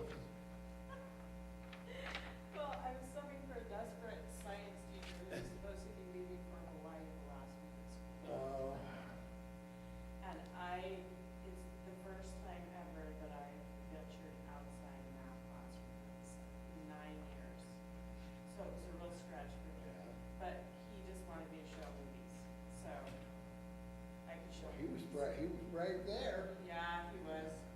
Well, the first day I showed movies, but then I decided that was not Yeah. working well, so I went in with a game that I made him play, and, they actually enjoyed it. But, the first day I went in for the science teacher, the teacher next door came in, because I have to get somebody in the hall to open the door for me, unlock the door. So the guy I asked to open the door for me, he follows me. I said, thanks for opening the door. He follows me in the classroom. He said, so why are you here? I said, to sub? He said, no, really? You're on the school board, right? I said, oh, yeah, I am. He said, so are you really?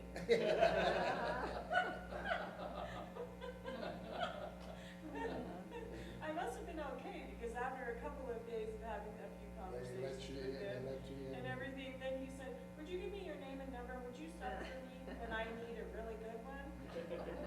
Good. Good, that's a good way. Okay, Dale, we'll move over to you. Okay, two areas that we're focusing on this year that are issues, and one, we've both been involved, all three have been in the discussion here about online payments, being accepted in schools. So we are in the process now of trying to get that set up for this new year. And this will actually be used in all of our schools, not just the secondary schools. So it'll be one shop stop for, including school lunch, so all in one nice neat package.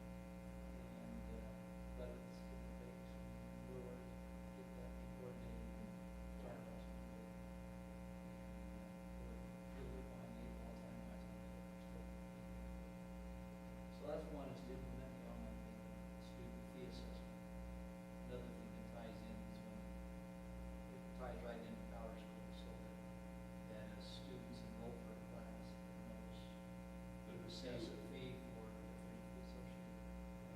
if somebody transfers out, it prorates the fee in some cases, or,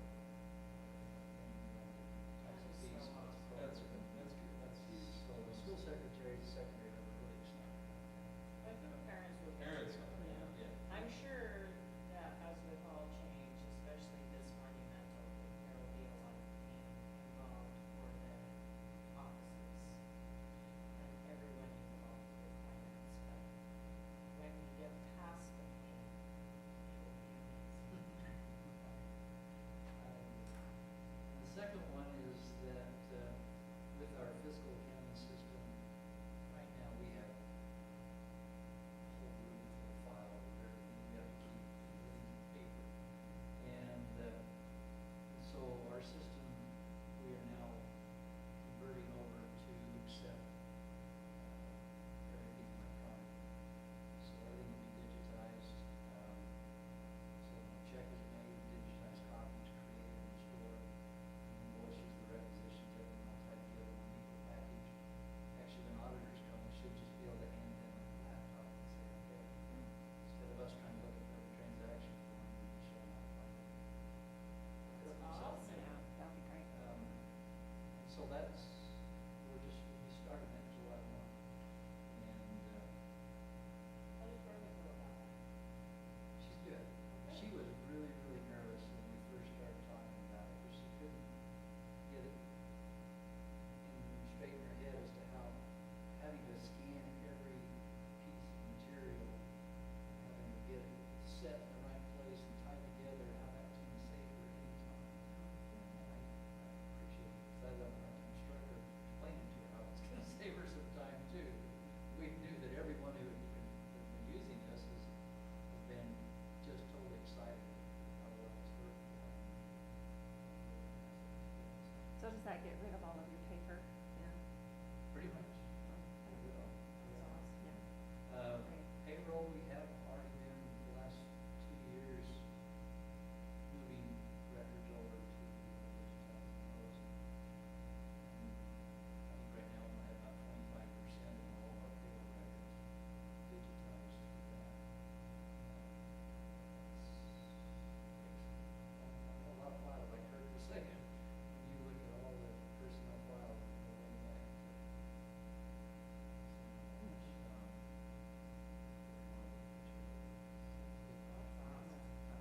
In the long run, it'll be great. Thank you. Thanks, both of you. Yeah, Appreciate that a lot. Maybe just one little, that first one is so, basically, so that there's no surprises. I think there's one item we talked about. My salary hasn't been printed in the newspaper recently, but I think we got a request from KUTV, and it went to all districts for a copy of my contract. Okay. Some of you might not know, Gail and I don't have a contract.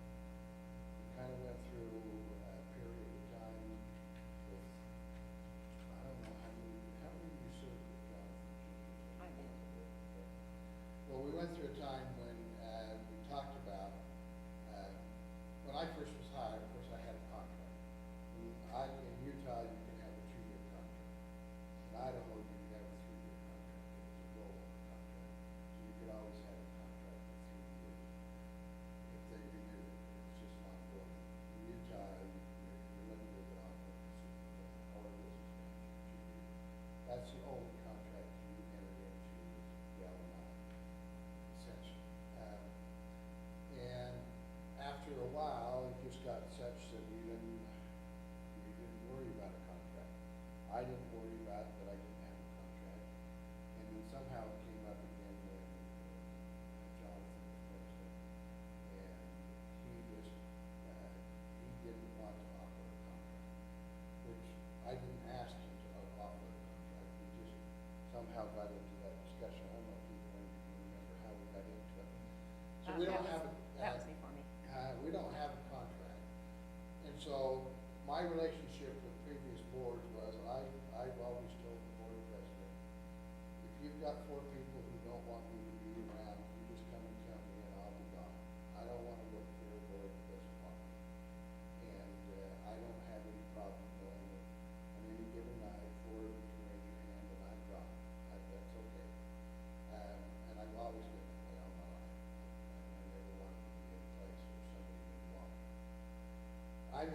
I'm in the twilight. I'm gonna ride my horse out of here one of these years. When I came here, my salary was we did a salary survey for teachers, and of course we did it for administrators. And we were all at about the 30th percentile. So if you were teaching in this district, you could go somewhere else in the country, and 70 places out of 100, you get more than you would here. And everybody was kind of in that category except superintendent was at the 10th percentile. And so the board at that time decided they wanted to do something different, and so they did. And I always said you can't give me more than what teachers get. So there were just some things that benefits that were added in. I don't know where I stand now, but what I do know is the company that we used to get our surveys from about what superintendents are being paid no longer does it, but the outfit that gives you professional development, that little one I hand you, they have done one year. And so I just wanted to show you it's district size. So if you go down to more than 10,000, which is the final category, the lowest salary that was reported was 132,000. The median salary for superintendents is 224,000. The high salary is 278,000. The average salary is 228,000 for districts over 10,000. Now, it's not a huge respondent, but it falls right in line with what the other survey that had hundreds of superintendents in. So, you haven't seen my salary printed, you probably don't even know what I get paid, so I was just asking Dale about that a while back. So, How do you get your raises? Deb and I have always just taken exactly what we give. It's interesting for teachers and classified, but it's interesting, I have been looking at the other reports from the district. And there are some districts that do pay their administrators, give them a higher percentage, which I think is really kind of strange, but somehow they're able to get away with that.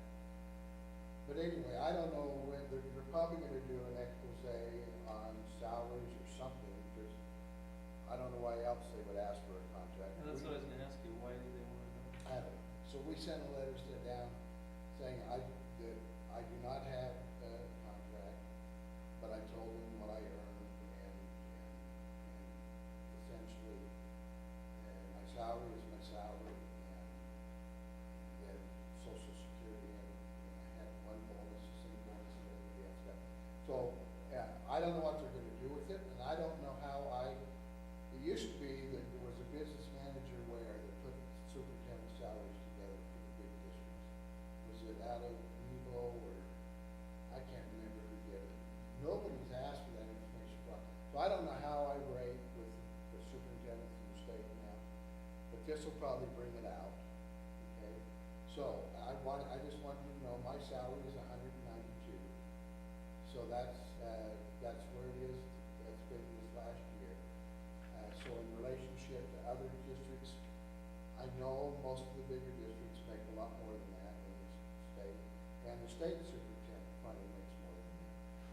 For years, they tried to get me to go down to the state office, and I'd say, well, geez, guys, you want me to come and live in Salt Lake and get paid less than what I get paid right here?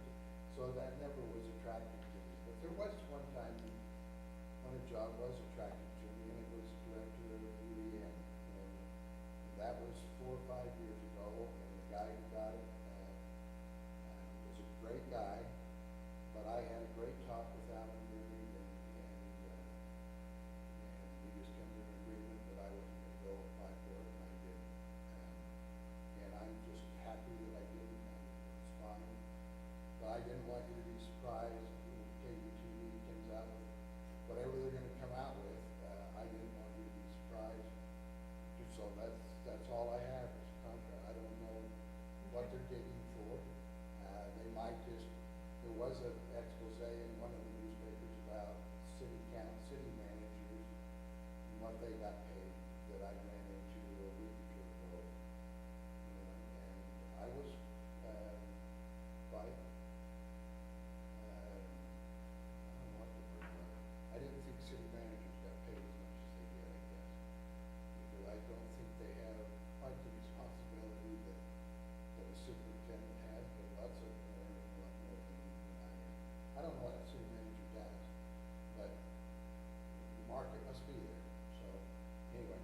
So I wanted to bring that up, and we'll wait and see what KUTV does with it.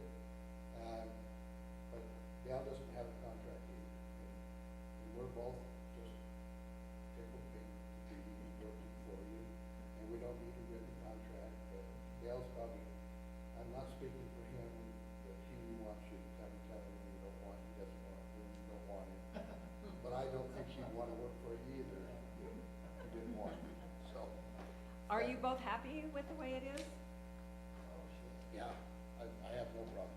Okay. I got enough years in retirement that he said I said I can't fire me. Oh, Outta here. okay. So, and, Well, that would be really nice. There's So nothing, is there a reason why, I mean, do we need a contract? I don't know. I think if you were to talk to that's all I asked him to do back then, and I don't think it ever happened. I said, you probably ought to talk to the executive director of the School Board Association and their attorney, which Brittany Berger, and just ask them, for your benefit, would it be better to have a contract? And I don't think they did it. And it was okay. We've just gone on, and that's the way it is. There isn't anything that I can see written into a contract. I guess I've kind of got the same mentality as, what's Gary's last name, that was head football coach. They walked away from Oregon State, so Anderson? I don't want money that I didn't perform a service for. I'm not worried about you saying, me telling you sometime, well, I should have another year. I see what you're saying.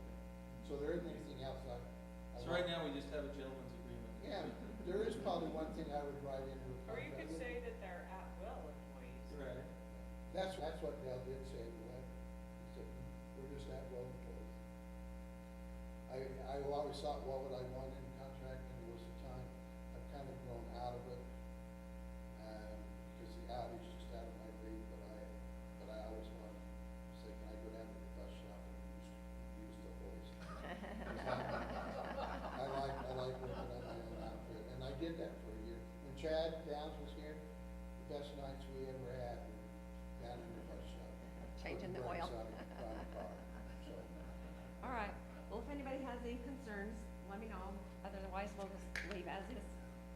So I just don't know if there's something in the legalese that, cause I'm not, I don't really understand it, but, I don't see a problem. I don't either, and that's the exact attitude that Brian Leishman had. He says, are you okay with it? And I said, yeah, I'm okay with it. I didn't bring it up. I don't know how it came up there. Well, the law doesn't say, I'm looking at the code right now, and the law doesn't say that we have to have a contract. It says, You the may only thing offer it a says about a contract is, that a local school board may not, after May 10th, 2011, enter into an employment contract that contains an automatic renewal provision. No. So except for that, it doesn't talk about a contract at all. Doesn't it say 2 years in there somewhere? Well, it says a superintendent's term of office is for 2 years. Yeah. But it doesn't say that you have to No, have a doesn't say you have to, contract. but that's usually been interpreted as that's the only, as long as you could offer me a contract. Well, but then they added in, it's for 2 years or until a successor is appointed and qualified. So there's a huge loophole right there. I think you were at the time that you would have to select a new superintendent. Yeah, I you'll, think definitely we need to research. you'll wanna be protected with a contract at that time. And he'll probably demand a contract at that time too, because he doesn't have a relationship with anybody. You don't have a relationship with him, so everybody's on a trial. You basis. have to say him or her. You're right. Yeah, the first thing in the law just says, a local school board shall appoint a district superintendent of schools. It doesn't say. Okay. All right, we're good on that. We appointed them. Cool. All right. Done. Okay, then, the last thing Can we just do the capital outlay goals another time? Did you have anything assigned on that? Which one was it? It's, well, on my paper that I printed out for 5, so is it still? That's Oh, have you got it? He's got it, we can hold it The though. papers are on the, On Yeah, the I paper? don't- Okay, so let's just read that. If we have any questions at the board meeting next week, we'll ask you the questions.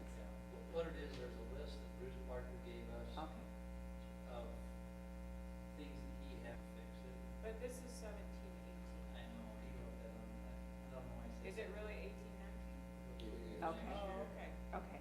He didn't have any money to do hard, anything of Well, that. I thought you were gonna tell me he didn't have any money to write any paper. No, he, and then the only thing we were gonna is, I would like to start a program where we do 2 or 3 classrooms a year at Skyview and Mountain Crest.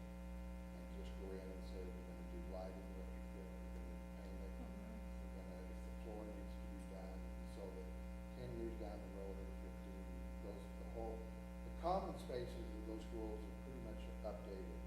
It's some bathrooms and classrooms now, and we ought to start on it, because it's a big, if you say we gotta go and do it all at once, it's a big thing.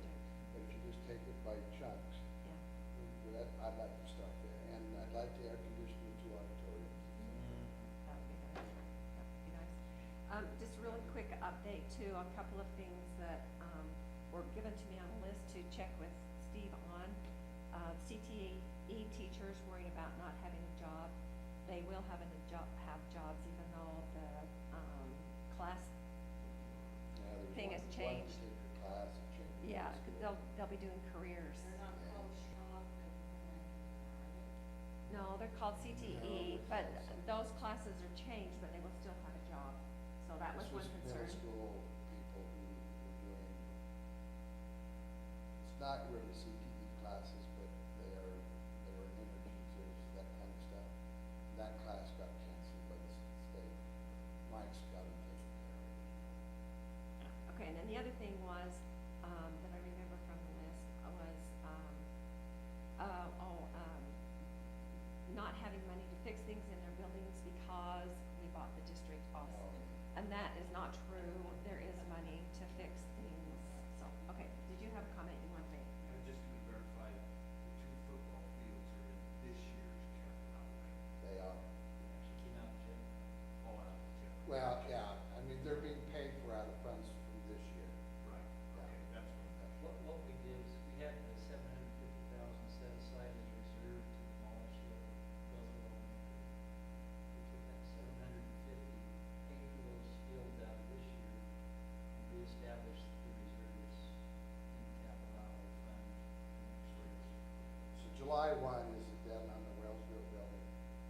If Wellsville hasn't given any indication, we're just gonna let a contract. Yeah. Okay. All right, then the last thing we have is just to check on our board goals, which we can change or keep, and just to see how we've done. And I should have, did she put those up there? I lost her. Yes. Okay. All right, let me get to those.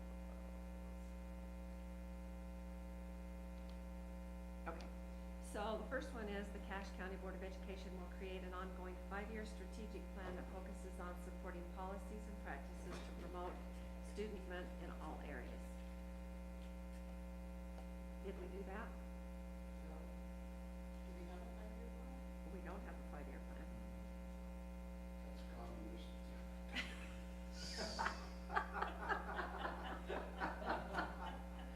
So, it is in our handbook, but do we want to keep this goal, change it? This was created when we took our board evaluation, and that was a weak area of ours.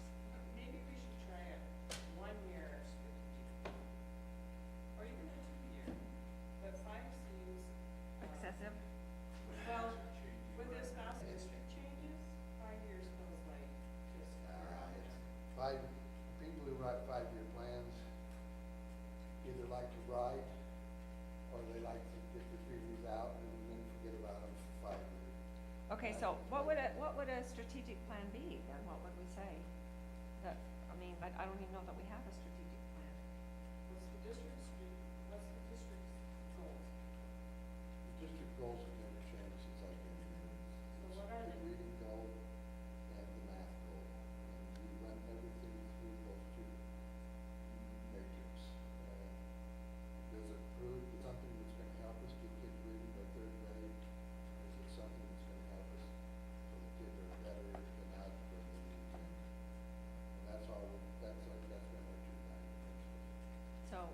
no, we haven't written any other strategic plan. Okay, so do we like that? I think on a board level,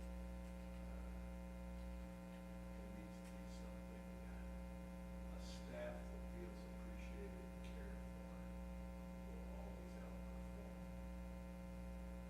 A staff that's just working. No, no, And I think that's something that, taking a look at as far as a board goal, we need to not just address the and students. that would be, We need to take care of couch staff. that in the overall climate of the. Exactly. That's a great board goal.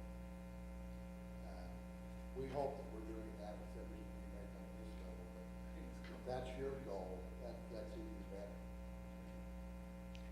Okay, so if you look at the vision statement, which isn't on here, but our last paragraph is, we pledge to prioritize the students' well-being, support a culture where students and staff feel appreciated and respected, and provide fairness to the students, personnel, and citizens of the Cache County School District.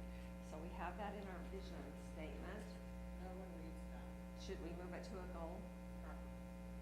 Okay. Do you want me just to do that and present it to you? Then we start looking at Yeah. how can we. Well, Yeah. then it's How do we do short. that? It's not 3 paragraphs. It's Okay. short. It's one- Are you good with me just trying to put this into a goal and then Yes. come and bring it to you? Okay. One line. Okay, okay. Well, all right. The second one, the Cache County Board of Education will improve relationships with local and state leaders to better promote programs of the district and to effectively communicate district needs. You think we've done that one? I think we've done better. I think we've gone a long way on that, yeah. I think we have to. Should we keep that one? I think that's a good, Okay. absolutely. All right, and I feel That's like. our avenue for getting help, right? I mean, Yeah, it that's is. I think that's when we really need to foster. And you're gonna have, Or something more we can, I mean, I think we have a good relationship with our local leaders. Is there something more we can do with state leaders? As board members, Steve goes to a lot of meetings with state people. But since I am no longer on the board, the USBA board of directors, I don't see anything. In the process of building relationships with other state board members besides Taro and other legislators, but except for during the session, and during the legislative session, I don't see any of those people. None of- I don't know, it was a stretch for me to build or get relationships established with the people in the valley. I don't know. I personally don't know if I'd have the time to. You would not, reach but, out to- but why not just leave it as word, isn't it worded, how's it worded, local? Local and Relationships with state. local and state Yeah, leaders. just do leave you it. want me to go to state board meetings? That would be something that we had somebody that, I don't even make it to those. Never. Well, have. I was doing where Joel Wright at least knew I was there from Cache County School District. Yeah, I think, and if we had a feel for the climate and the tenor of that place, because I understand we're really back to revival. We're back again, and it would be nice to have some.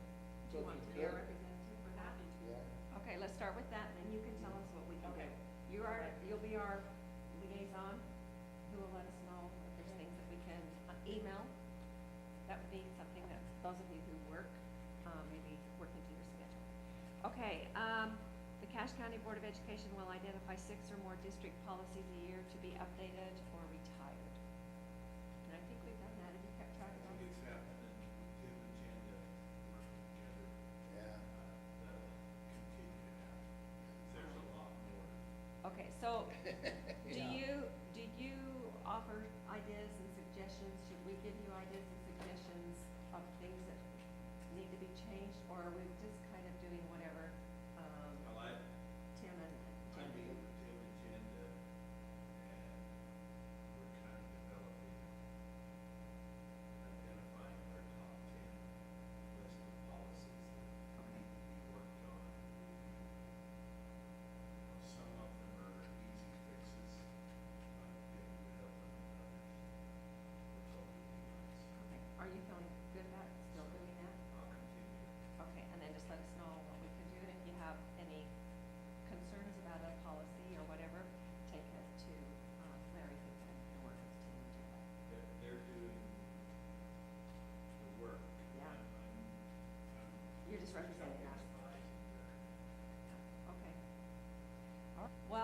I think we've made progress because we didn't have any goals at all before, so.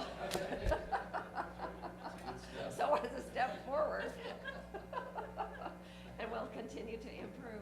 Thank you so much, everyone. I Yeah, really thanks. appreciate all you do on the board. And, you know, when we were talking about meetings and things like that, what's our responsibility? It's just so different for each one of us because we have family commitments and job commitments and things that are different for each one of us. But I think everybody's going above and beyond and doing whatever they can to help fulfill our assigned board. And if you ever think we're not, you let us know. Well-functioning board, no, You let us know. no. Okay. All right. I think we've hit everything, haven't we? Yeah. Okay. All right. Then I adjourn this meeting. I'm never sure how to say that. And so This is my most favorite what do we need to board do? meeting of the year. Oh. Well, just head on out. It is. We're Well, fine. we're looking at each other. But the